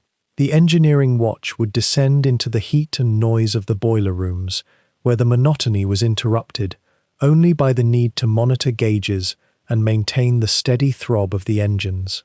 On deck, the lookouts would scan the horizon with eyes that had seen so many empty stretches of water that the mind sometimes wondered if there was anything left in the world besides ocean and sky. And yet, this monotony was never truly monotony at all. It was something far more insidious, a state of suspended tension where danger could materialize at any moment, where a thin column of smoke on the horizon might mean nothing, or it might mean everything. The human body, it seems, is not well equipped to sustain such a state indefinitely. The crew of the Atlantis had now been at sea for months on end, with no port calls, no shore leave, no break from the constant vigilance that the role of a commerce raider demanded.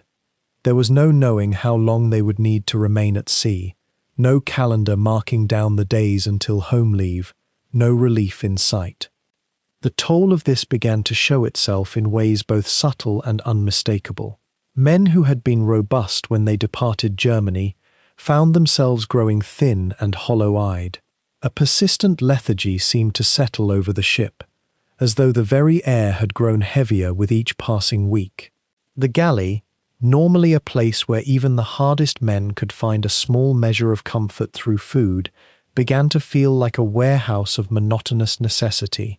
The canned meats, the hard biscuits, the powdered milk that tasted of chemicals and regret, these things sustained life, but they did little to nourish the spirit. The cooks did what they could with limited supplies and endless ingenuity, but even the best cook cannot entirely mask the flavor of resignation. Sleep itself became a complicated matter. The ship never truly stopped. Even in the deepest hours of the night, there were men on watch, men at their posts, men alert for the sound or sight of danger. Those who did manage to rest often found themselves drifting in and out of an uneasy state, their minds never quite releasing the tension that had become woven into the very fabric of their consciousness.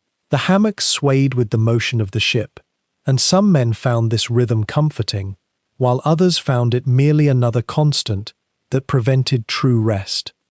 Illness began to visit the crew with a frequency that worried the ship's medical officer. There was nothing dramatic about it, no outbreak of scurvy or plague, but rather the slow accumulation of small ailments that accumulated from close quarters, poor ventilation, and the general wearing down of men living in a state of chronic stress. A persistent cough moved through the lower decks. Boils appeared on the skin of men whose hygiene, despite their best efforts, could never be perfect in a ship designed for commerce, not for the housing of over 200 sailors. The infirmary began to fill with men complaining of headaches, digestive troubles, and a general malaise that had no clear cause and no clear cure, except perhaps land and a return to normal life. Consider what such a state does to the human mind after weeks and then months of persistence. The brain has evolved to respond to immediate danger with a surge of clarity and focus. Yet the Atlantis offered no such thing. Instead, it offered the promise of danger that might never come, vigilance that might never be rewarded with action, and the knowledge that at any moment, in any hour of any day, that promise might suddenly become reality. Some men responded to this by becoming almost dreamlike in their movements, as though they were sleepwalking through their duties. Others became irritable and sharp, snapping at their shipmates over minor infractions or perceived slights. The officers noticed this, and they too felt the weight of it, carrying the added burden of needing to maintain discipline and morale among men who were slowly coming apart at the seams. And then, with almost no warning, danger would surface. A sail would appear on the horizon. The lookouts would sound the alarm. In an instant, the heavy drowsiness that had settled over the ship would burn away like morning mist, and every man would surge into action with an intensity born of adrenaline and fear. The ship would transform. The carefully cultivated appearance of a civilian vessel would begin to shed its skin. False structures would be adjusted, weapons would be readied, and the crew would take their stations with a kind of focused desperation. The encounter might last minutes, or it might last hours. A merchant vessel might be signaled to heave to, might surrender without resistance, might be questioned and allowed to pass. Or it might be the prey the Atlantis was hunting, a vessel whose cargo was worth the risk, whose sinking would serve the purposes of the raider. What strikes one, reading accounts from the crew of those days, is the extraordinary mental whiplash of it all. The transition from numbing boredom to acute danger happened so rapidly that the mind sometimes struggled to keep pace. Men who had been standing watch half asleep moments before would find themselves running through their duties with the clarity of crisis. And then, just as suddenly, it would be over. The ship would resume her course, the false structures would be restored, the crew would stand down from action stations, and the enormous, exhausting weight of waiting would descend once again. The strain of this, accumulated over weeks and months, created a peculiar kind of exhaustion that no amount of sleep could quite remedy. It was a fatigue that lived in the bones, in the very cells of the body, a deep tiredness that came from the knowledge that you could never truly rest, never truly let your guard down, because somewhere in the vastness of the ocean around you, there were those who sought to end your voyage and send your ship to the bottom. This was the hidden cost of the Atlantis's success, the price that was paid not in blood or treasure, but in the slow, grinding wearing down of men who lived in a state that was neither war nor peace, neither action nor true rest. The winter of 1941 found the Atlantis far from the safer hunting grounds of the early voyage. Fuel reserves had begun their slow, inevitable decline, and the ocean seemed to grow smaller with each passing week as the net of Allied intelligence tightened around her movements. It was in these months of constraint and careful calculation that the ship encountered a prize that would, for the first and perhaps only time, rupture the careful silence that had surrounded her operations. The encounter would not lead to sinking, nor would it result in the loss of many lives, yet it would become the incident most remembered by the outside world, the moment that transformed a whispered rumor into an undeniable fact that could no longer be contained within the secrecy of naval command. On the 16th of March 1941, in the waters southwest of the African continent, the Atlantis spotted a vessel moving independently across her patrol zone. The ship was the Egyptian-registered passenger liner Zamzam, carrying not military cargo nor armed personnel, but civilians. Among them were American missionaries bound for the Horn of Africa, journalists, businessmen, and families with children. She was a merchant vessel of modest size, registered in a neutral nation, though she flew the British flag as protection, a practice that had become increasingly common among ships seeking safe passage through waters where belligerents operated. The Atlantis raised false colors and approached, as she had done with dozens of other vessels before her. Captain Rogge studied the vessel through his binoculars with a particular gravity that those closest to him would later recall. The Zamzam was unarmed. She posed no military threat, yet she carried passengers, and more troublingly still, she represented something he could not control with the measured restraint he had so carefully maintained throughout the voyage. When the boarding parties went across, they found American citizens among the crew and passengers. The presence of Americans transformed the encounter from a routine prize into what might be termed, even in the understated language of naval operations, a problem. The decision to sink the Zamzam was not made lightly, nor was it made without hesitation. The ship was carrying supplies and materials that could sustain the Atlantis for additional weeks at sea, resources that were by this point in the voyage becoming increasingly precious. But the fundamental issue was not cargo, it was the presence of American nationals and the question of international law, neutrality, and the distinction between acts of war that remained within a certain understood sphere and those that might cross into something more grave. Germany had been walking a careful line throughout her commerce raiding campaign, seeking to avoid the outright provocation of American entry into the conflict. The sinking of a ship carrying American citizens was not, in itself, an automatic diplomatic incident. The rules of engagement at sea in wartime were harsh and had been so for centuries. Yet the Zamzam was not a warship. She was a passenger vessel. The crew of the Atlantis conducted the evacuation with the same methodical care that had characterized their operations throughout the long voyage. The passengers and crew of the Zamzam were gathered into lifeboats and life rafts, with as much concern for their safety as the circumstances allowed. There were no shootings, no deliberate brutality, no unnecessary suffering inflicted upon those who were transferred into the small boats. It was, by the grim standards of maritime warfare, a professional and humane operation. Yet it was also, inevitably, the sinking of a neutral vessel carrying American passengers. The moment the Zamzam slipped beneath the waves, the Atlantis's secret began its transformation into something far more difficult to manage. What followed was a concatenation of events that no amount of planning could have entirely prevented.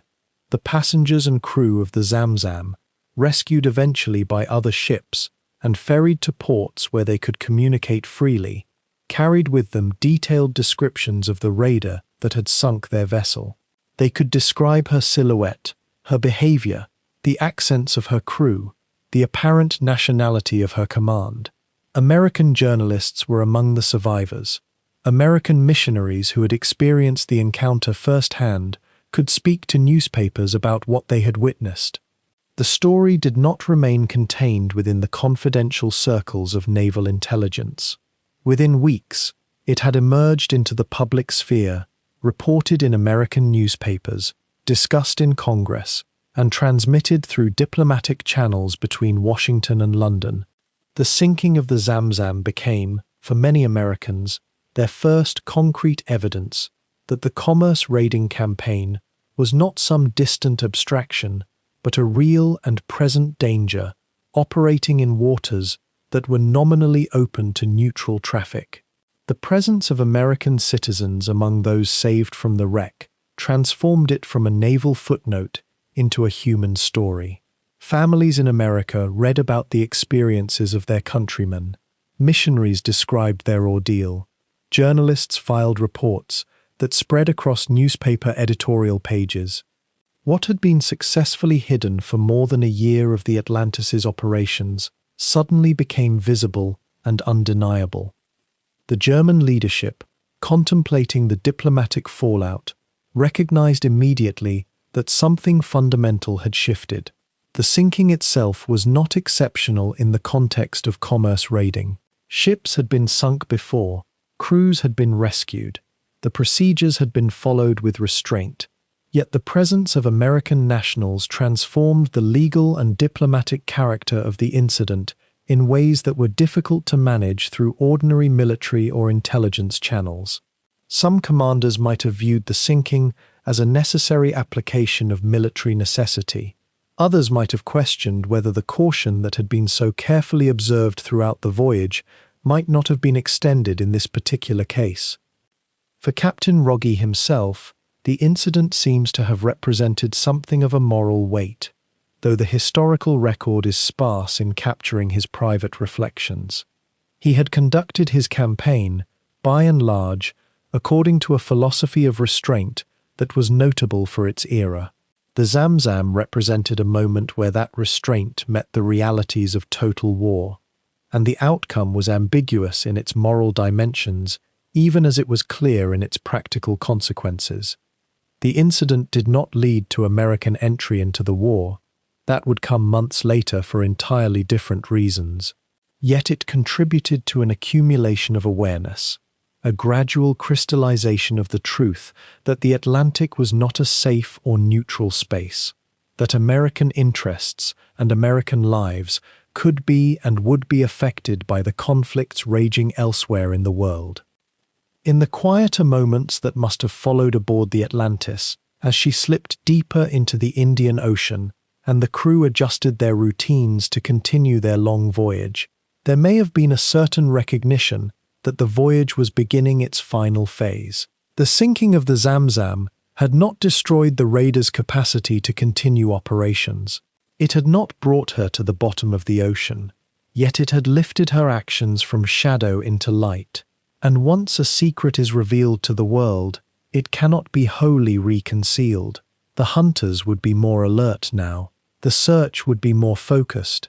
The days of moving almost invisibly through the sea's vast expanses were beginning their slow and inexorable decline. By the autumn of 1941, the Atlantis had been at sea for nearly 19 months. The ship that had slipped through the British blockade in the fog of a German night had become something different now, worn, tired, no longer the predator, but increasingly the hunted. The crew, that careful complement of officers and men who had learned the rhythms of the ocean and the disciplines of deception, were beginning to feel the weight of time in ways that extended far beyond the simple accumulation of days. The ship's engines, which had carried her across 2 oceans and into waters both temperate and tropical, were aging in ways that no amount of maintenance could fully remedy. Metal fatigues, bearings wear, the constant vibration of a ship at sea, day after day, month after month, works upon machinery with the patient insistence of time itself. By this point in the voyage, the Atlantis had captured or sunk 22 vessels. She had accumulated stores, spare parts, fuel drawn from tankers and freighters, everything necessary to keep a ship alive at sea. But there was a mathematics to it that Captain Rogge understood with perfect clarity. Every ton of coal burned in the furnaces brought them closer to a time when there would be no more coal. Every mile travelled was a mile that drew them further from the possibility of resupply. The distant supply bases that Germany controlled, if they could even be called that, were few and growing fewer. Madagascar lay behind them. The Red Sea was growing dangerous. The thought of returning to Europe was beginning to feel less like a future and more like a fading memory. What had begun as a voyage of nearly limitless possibility was slowly, almost imperceptibly, becoming a voyage of attrition. The intelligence networks of the Royal Navy had been growing tighter around the Atlantis for months. Reports had come from captured sailors, from merchant ships that had encountered the raider and lived to tell of it, from radio intercepts that the British Signals Intelligence Service was gradually assembling into a picture of where the German commerce raider might be.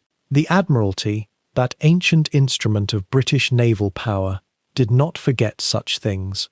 They had patience, they had resources, they had the luxury of time in a way that Germany, stretched across a continent and fighting a war on multiple fronts, did not.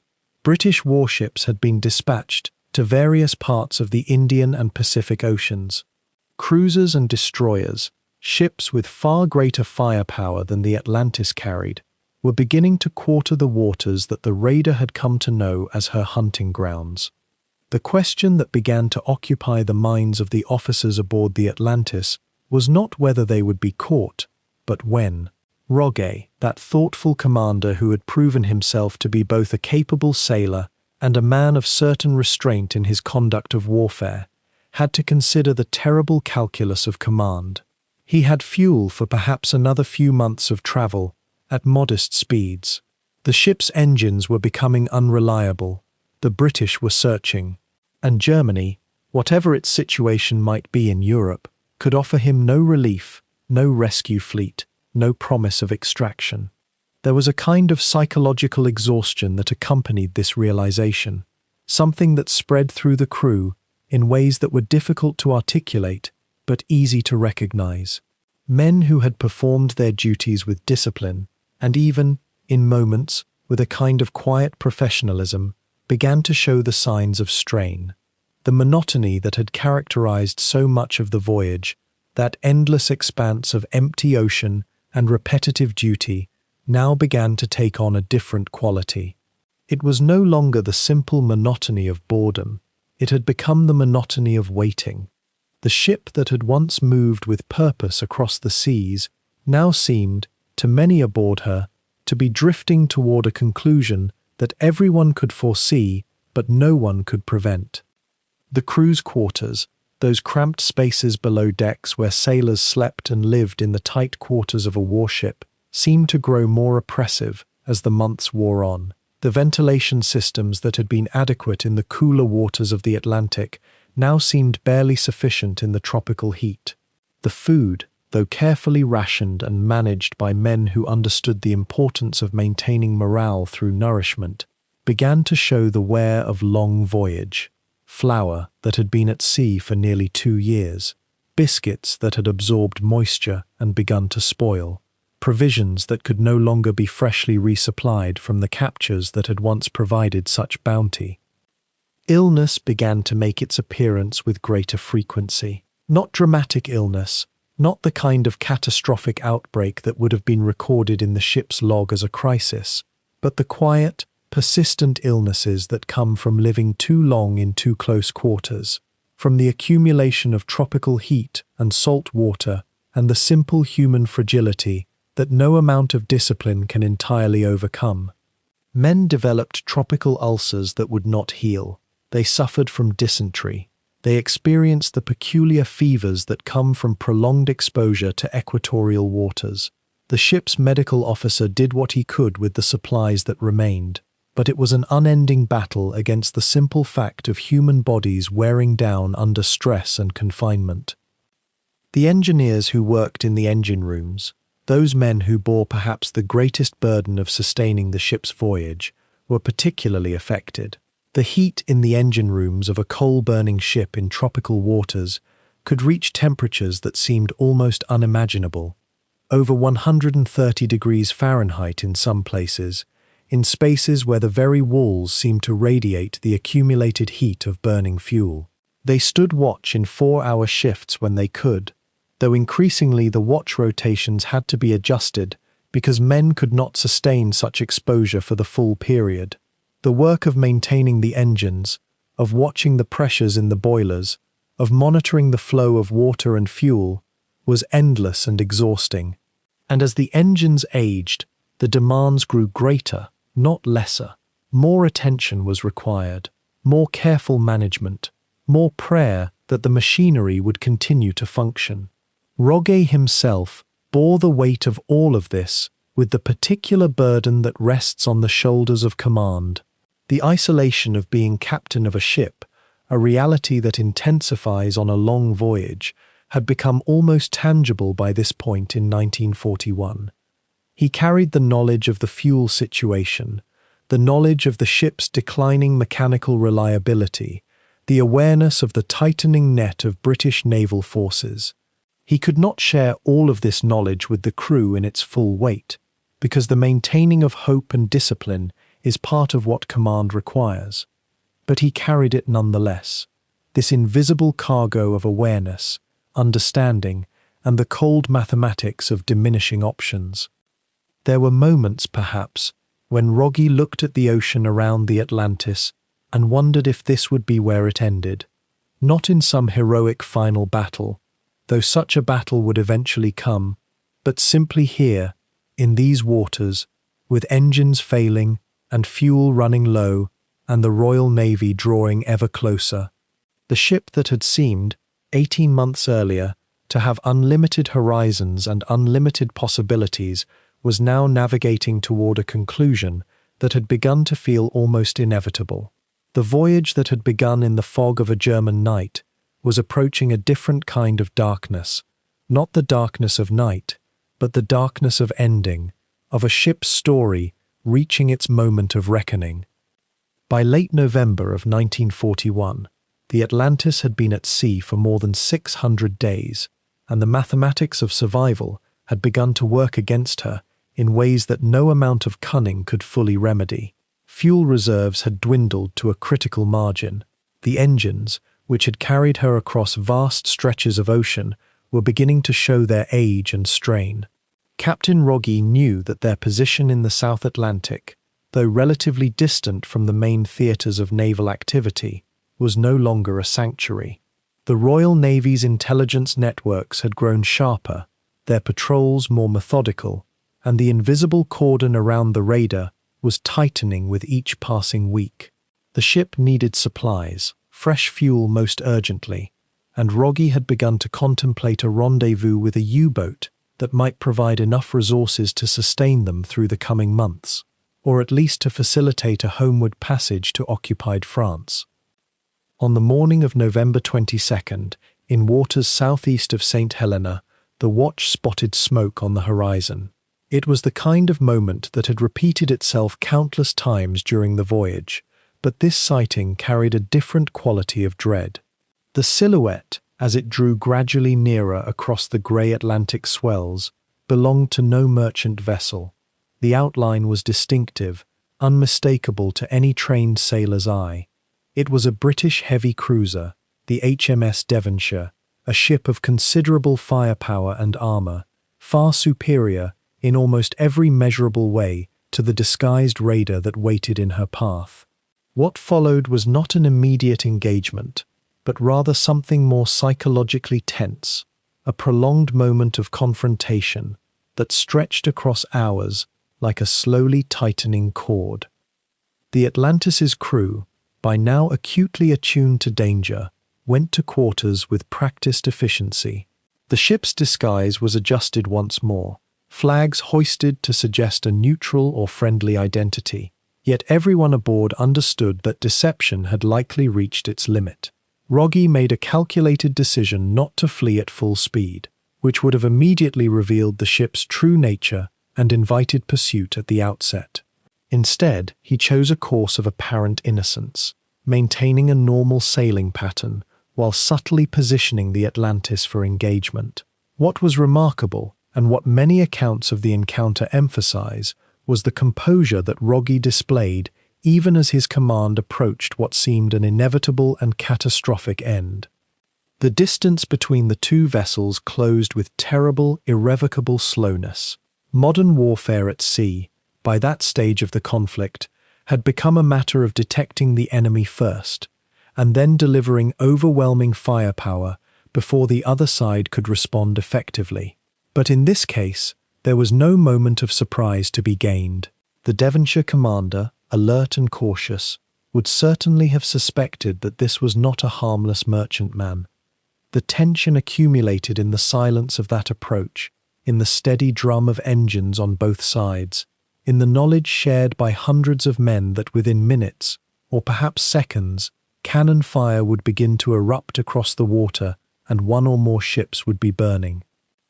At a range of approximately 11 kilometers, the British cruiser raised her signal lamps and demanded the Atlantis's identification. Rogge responded with a false name, a neutral flag, and the carefully rehearsed story that had served him well for more than 600 days. But the Devonshire's commander was not deceived, or at least not willing to trust the appearance. Signal after signal passed between the ships, an eerie conversation conducted in the language of maritime protocol, each exchange bringing the moment of violence closer.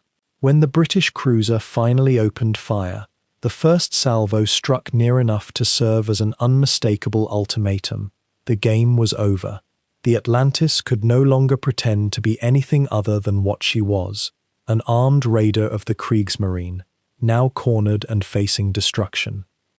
Rogge's response came swiftly but not recklessly. He ordered the Atlantis to turn sharply and bring her guns to bear, and for a brief period that would have seemed an eternity to every man aboard, the disguised freighter answered with her own cannon fire. The guns that had been hidden so carefully beneath false superstructure and concealed panels now blazed openly at the cruiser across the grey water. But the mathematics of the engagement were brutally clear from the beginning.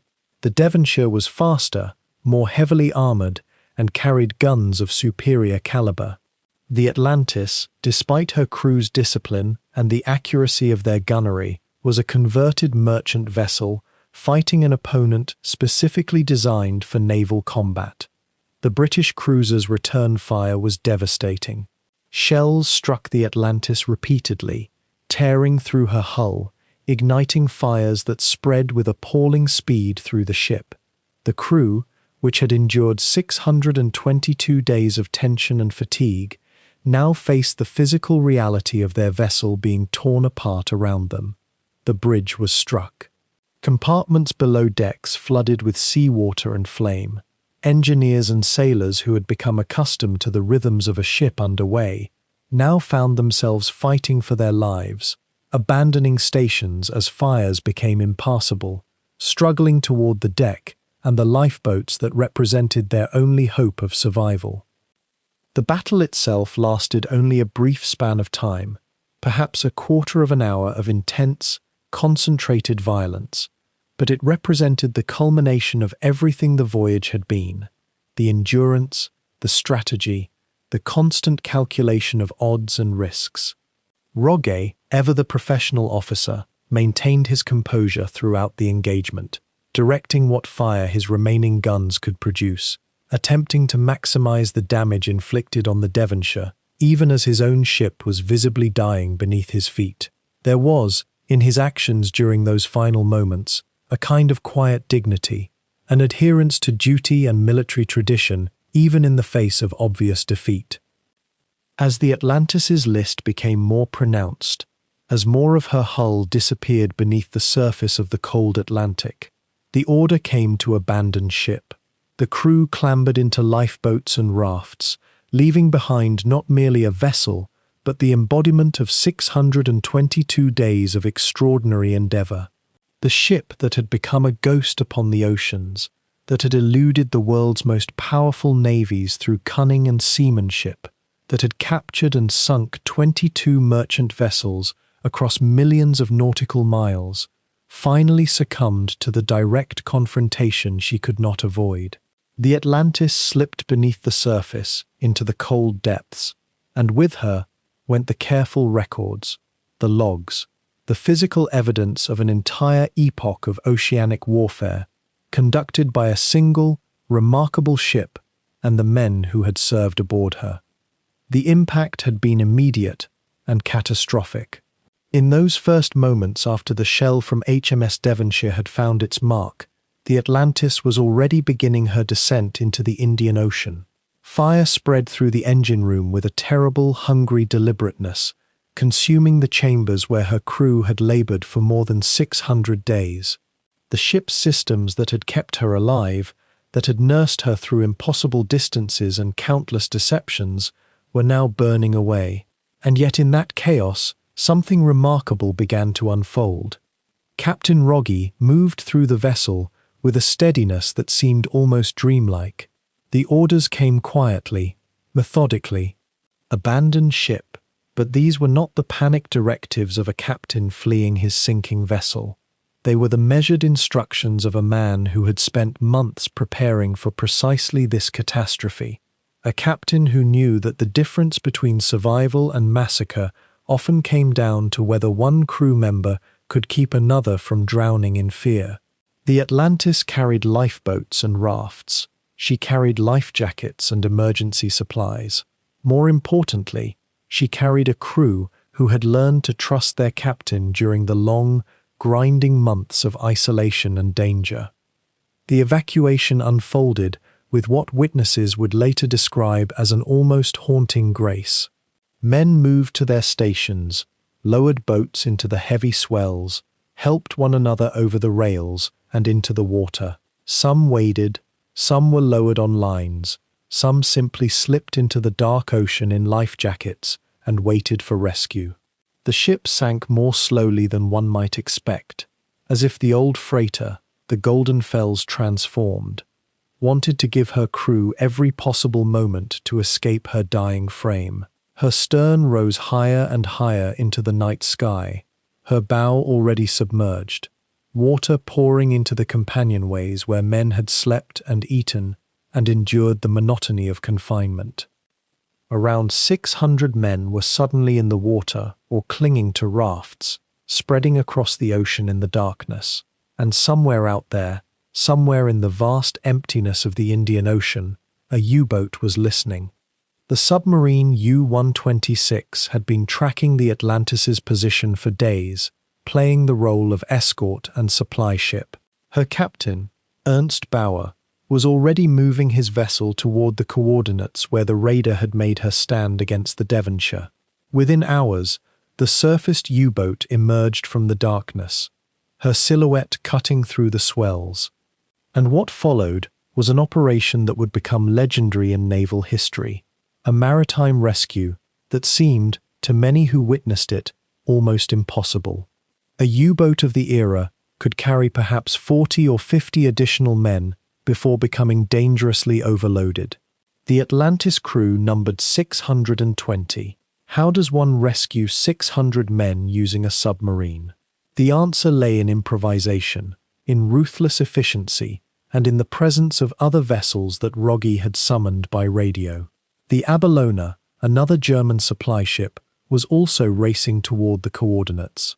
The tug Iltis had been diverted, and a Japanese submarine, the I-1, agreed to assist, representing one of the few direct cooperative efforts between Germany and Japan in the Pacific theater. The night became a terrible ballet of survival. The U-126 took on men, crammed them into every available space, below decks where they gasped and sweated in the humid darkness, on deck where they held on to rail and rigging. Men wrapped in blankets, shivering from the cold ocean, were hauled aboard in nets and lines. Some were injured, some were already dying. The submarine itself became a kind of floating lifeboat, with men sitting on the conning tower, clinging to the periscope housing, balanced on every available inch of superstructure. And the sea, in those hours, revealed the strange bonds that had formed during 600 days at sea. Sailors helped one another into the boats. Officers worked alongside ratings to ensure that the most exhausted, the most injured, were prioritized. There were no panic scenes, no pushing or drowning of the desperate kind that characterizes some shipwrecks. Instead, there was the kind of discipline born from months of living together in confined quarters, the kind of mutual respect that can only form when men have depended upon one another for their very lives. The Abellona arrived in the darkness and took on more men. The crowding became absurd, almost unbearable, but the crew of the Atlantis bore it with a kind of resignation that spoke volumes about what they had already endured. They had been living in a state of extreme proximity for 622 days. What was a few hours more of discomfort when set against the alternative? The rescue continued through the night and into the dawn. Rafts were towed. Men were transferred from one vessel to another in shifting chains of human connection. The Japanese submarine took on passengers as well. By the morning light, Most of the Atlantis crew had been accounted for. A handful remained missing, lost in the chaos of the sinking or in the dark water. The loss was miraculous in its smallness. Only 23 men were lost in the sinking of the Atlantis itself, out of a crew of over 600. In the context of naval warfare, in the context of the brutality that was unfolding across the world's oceans in 1941, it was almost unthinkable. But the rescue operation itself was far from complete. The U-126, dangerously overloaded, was now a liability rather than an asset. The Devonshire was still in the area, still a threat. The Atlantis was gone, scattered across the ocean floor, and her crew was scattered across 3 different vessels, each of them heading toward imprisonment or neutral ports, or in some cases, the grave. The men who had clung to the belief that they would somehow make it home, that the long voyage would eventually end in triumphant return, now understood the true cost of their extended mission. The ship that had been their world, their floating home, their means of defiance against the Allied powers, was now simply gone. What remained was the memory of her, and the strange, difficult question of what such a ship and such a voyage had truly meant in the larger course of the war itself. The men who survived that final battle in the Indian Ocean would scatter across the world like the debris field they left behind, each carrying their own understanding of what those 622 days had meant. For some, it was a wound that never quite closed. For others, it would become almost a kind of pride, a strange and complicated remembrance of having been part of something extraordinary, even in its terrible nature. Captain Bernhard Rogger himself would be taken into British captivity following his rescue, interrogated extensively about his command and the conduct of his crew during their raids across 3 oceans. What emerged from those conversations was something the Allies had not entirely expected.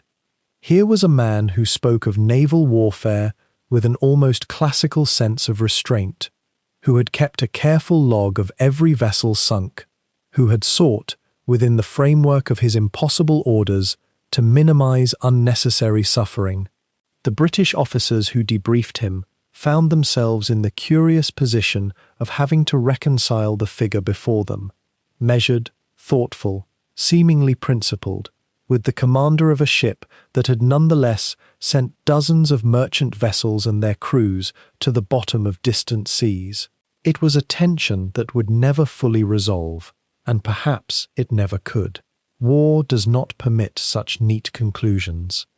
After the war, Rogge lived a quiet life in his native Germany, eventually passing away in relative obscurity in 1968.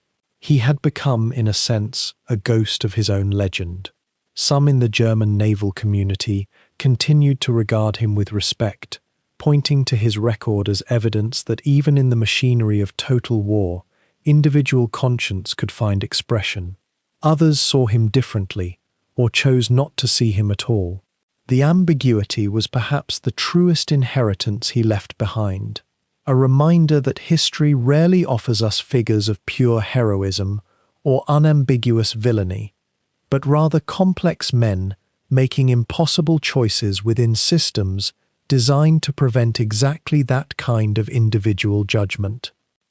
The officers and crew of the Atlantis dispersed across continents and decades. Some returned to Germany after the war and rebuilt lives in a changed nation.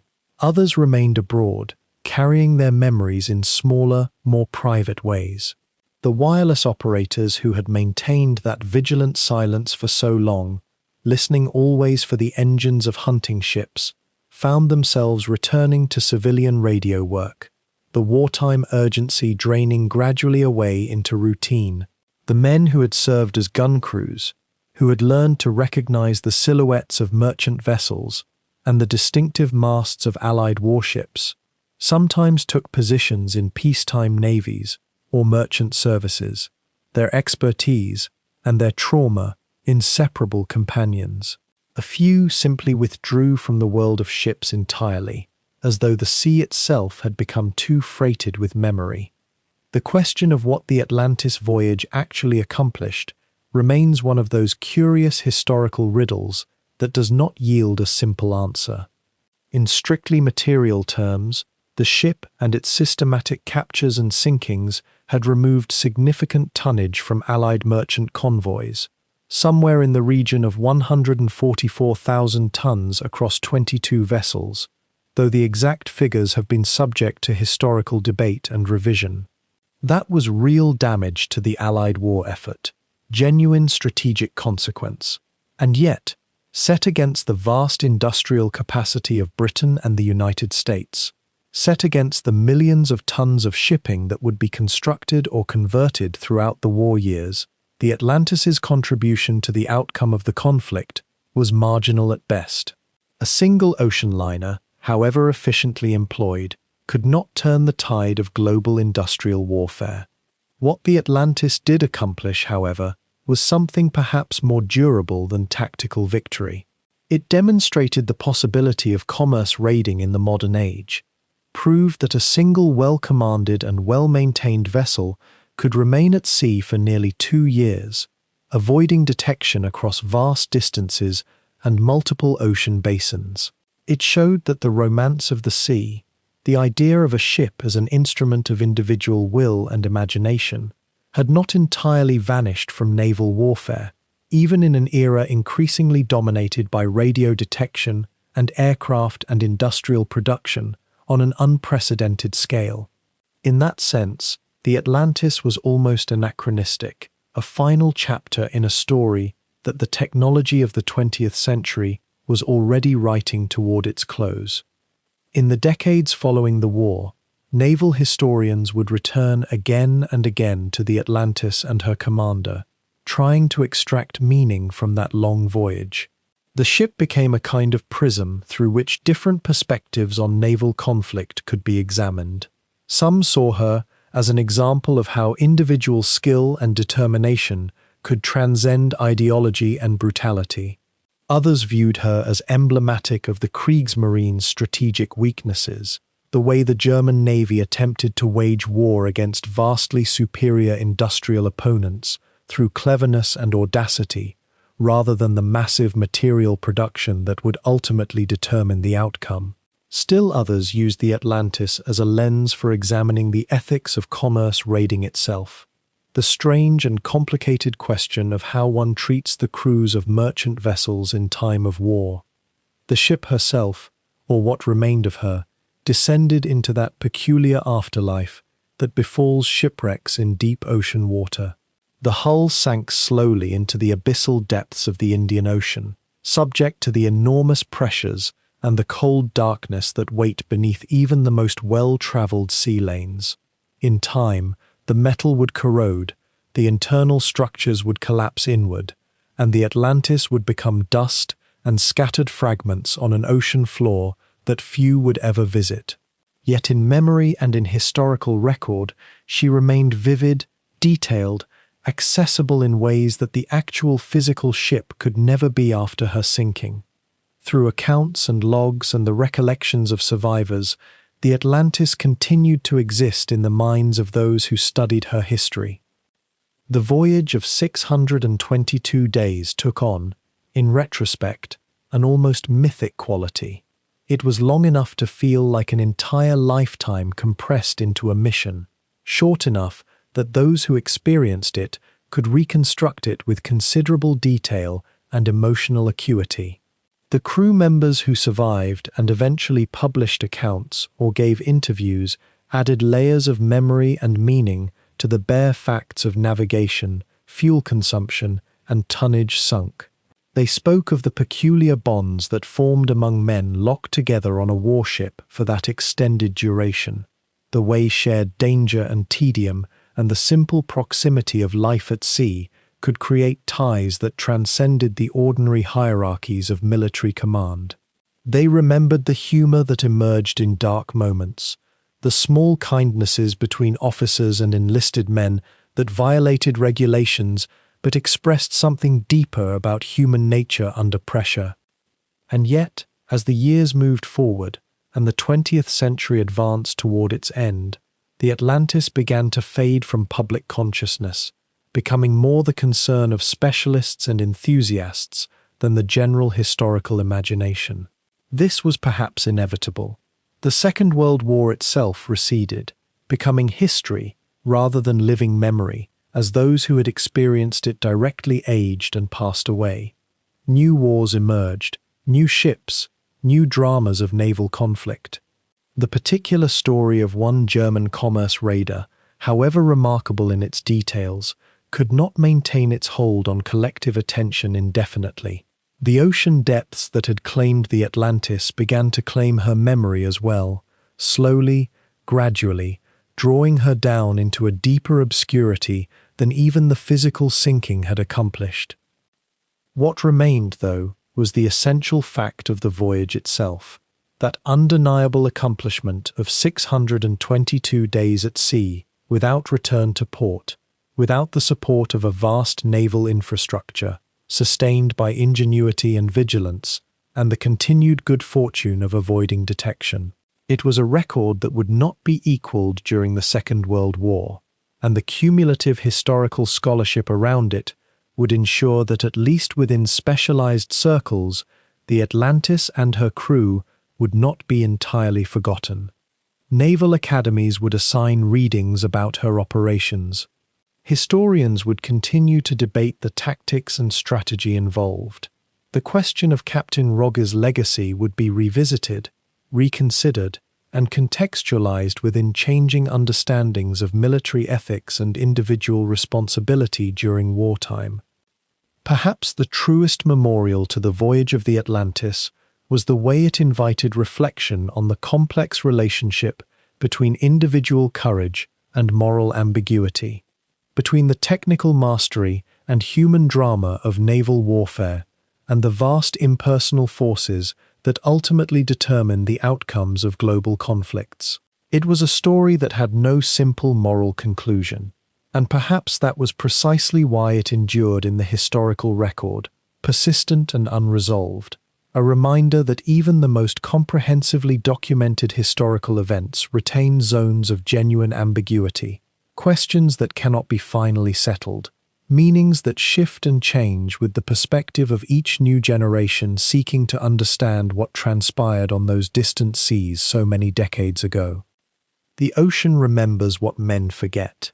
In the depths where the Atlantis finally came to rest, in waters that have carried countless vessels toward their last horizon, there exists a kind of eternal stillness. Not the stillness of death, but something quieter, a kind of suspended patience. The ship that sailed for 622 days, that moved through the world's oceans like a phantom wearing borrowed faces, ultimately returned to the place where all ships go. And there, in that lightless realm beyond the reach of radio waves and searchlights, the Atlantis sleeps. What becomes of a ship when the last of its crew has stepped onto solid ground? The wood and steel that carried men through impossible circumstances, that bore the weight of command decisions, and the quiet dignity of sailors performing their duties in the service of something they believed in, begins its own journey into forgetting. The ocean is not cruel in this process. It is merely thorough. Salt enters where sunlight once reflected. The slow insistence of pressure and current rearranges the carefully engineered geometry of the vessel. Iron returns, grain by grain, to the rust that will eventually claim all metal. And the men who walked those decks, who called out orders in German against the sound of waves and distant engines, they too began their own transformation. Some lived to tell their story, others were lost in the very waters through which they sailed. All of them, in time, became part of the great collective memory of the sea. Do you ever wonder what persists when the noise of a life has finally fallen silent? For the men of the Atlantis, there were the small objects that travelers carry. Photographs, letters written in careful handwriting, perhaps a lucky coin or a worn leather journal. These things made their way back to Germany, back to families waiting in houses where the war had already begun its terrible work. The artifacts of a voyage that few could fully understand, fewer still could fully believe. A commerce raider that had captured or sunk 90 vessels across more than 20 million square nautical miles, commanded by a man who was remembered by his prisoners, not with hatred, but with a kind of grudging respect. Such contradictions are difficult to hold in memory. They seem to resist the neat categories into which history prefers to arrange itself. And yet the Atlantis persists, not in the steel that lies on the ocean floor, but in the accounts that remain, in the diaries and the testimonies, in the photographs of Captain Rogge, taken during his internment, his face bearing the kind of weariness that comes only from responsibility sustained under unbearable circumstances. The story of the ship has been told and retold, passing through many hands, many languages, many interpretations. Some versions emphasize the tactical brilliance of her voyage. Others focus on the humanity shown toward the crews of captured vessels, an act of restraint in a war that was rapidly abandoning any pretense of restraint. Still other accounts dwell on the futility of it all. The fuel burned, the lives disrupted, the ships sunk, all in service of a cause that was already lost before the Atlantis ever left port. What is memory but the slow accumulation of stories? In sleep, the mind sometimes wanders through chambers of recollection, touching lightly on moments that mattered, and moments that seem to matter, and moments that will never matter again. The voyage of the Atlantis exists in that uncertain space between historical fact and collective reverie. It was real. There are documents, survivors, coordinates, artifacts. And yet it has also become something more dreamlike, more symbolic. A particular ship at a particular moment in history, yes, but also something that speaks to deeper human preoccupations. The tension between survival and ethics. The strange bonds that form between enemies. The question of whether one can conduct oneself with honor in a context that seems to deny honor entirely. The slow erosion of certainty over time. The ocean, in all its depths and vastnesses, holds no judgment about these questions.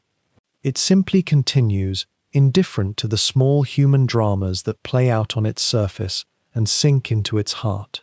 The Atlantis was one vessel among millions that have sailed. One story among countless stories of sailing and searching and persisting against the particular difficulties of one's moment. And perhaps there is something oddly comforting in that. Something that allows the mind to rest. Not everything of importance needs to be loudly remembered. Not every ship needs to be salvaged. Some things are permitted to pass into the quieter kinds of history, the kind that is preserved not through endless repetition, but through the simple fact of having occurred. Think about the crews that sleep in their own beds tonight, wherever they are. Some are old now, if any remain.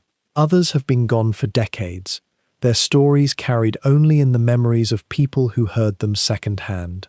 The cabin boys are grandfathers, the officers are names in archives, and the Atlantis, beneath the surface, in waters that are dark even at noon, continues its unending rest. The slow work of dissolution, the patient rearrangement of matter back into the elements from which it came. It is not a sad process. It is the most natural process imaginable. Everything returns, everything settles. In the great expanse of human experience, what are 622 days? A span of time that felt immeasurable to those living through it, that pressed upon them with the weight of uncertainty and responsibility and fear, but that has become, in retrospect, a kind of crystalline moment, a particular way that light fell on water at a particular moment in history, a test of character and endurance that was administered and passed and recorded. The men who experienced it directly are almost all gone now. The ship itself is gone, its physical form dissolving slowly into the vast recycling of the ocean. What remains is the story, and stories, like sleep itself, are perhaps the most human of all undertakings. The night deepens around you. Somewhere far away, in waters that no sailor will ever be called to traverse in quite the same way again, the Atlantis rests.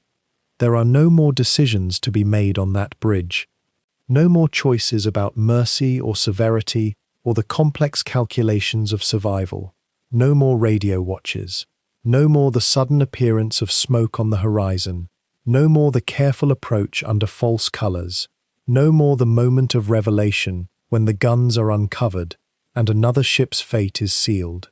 All of that is finished now. All of it belongs to the past in the way that only old wars belong to the past, and old voyages, and old ships, and old men who sailed them. And you, listening in this stillness, in this quietness that you have created for yourself, are also in a kind of voyage, a passage through darkness towards something like restoration.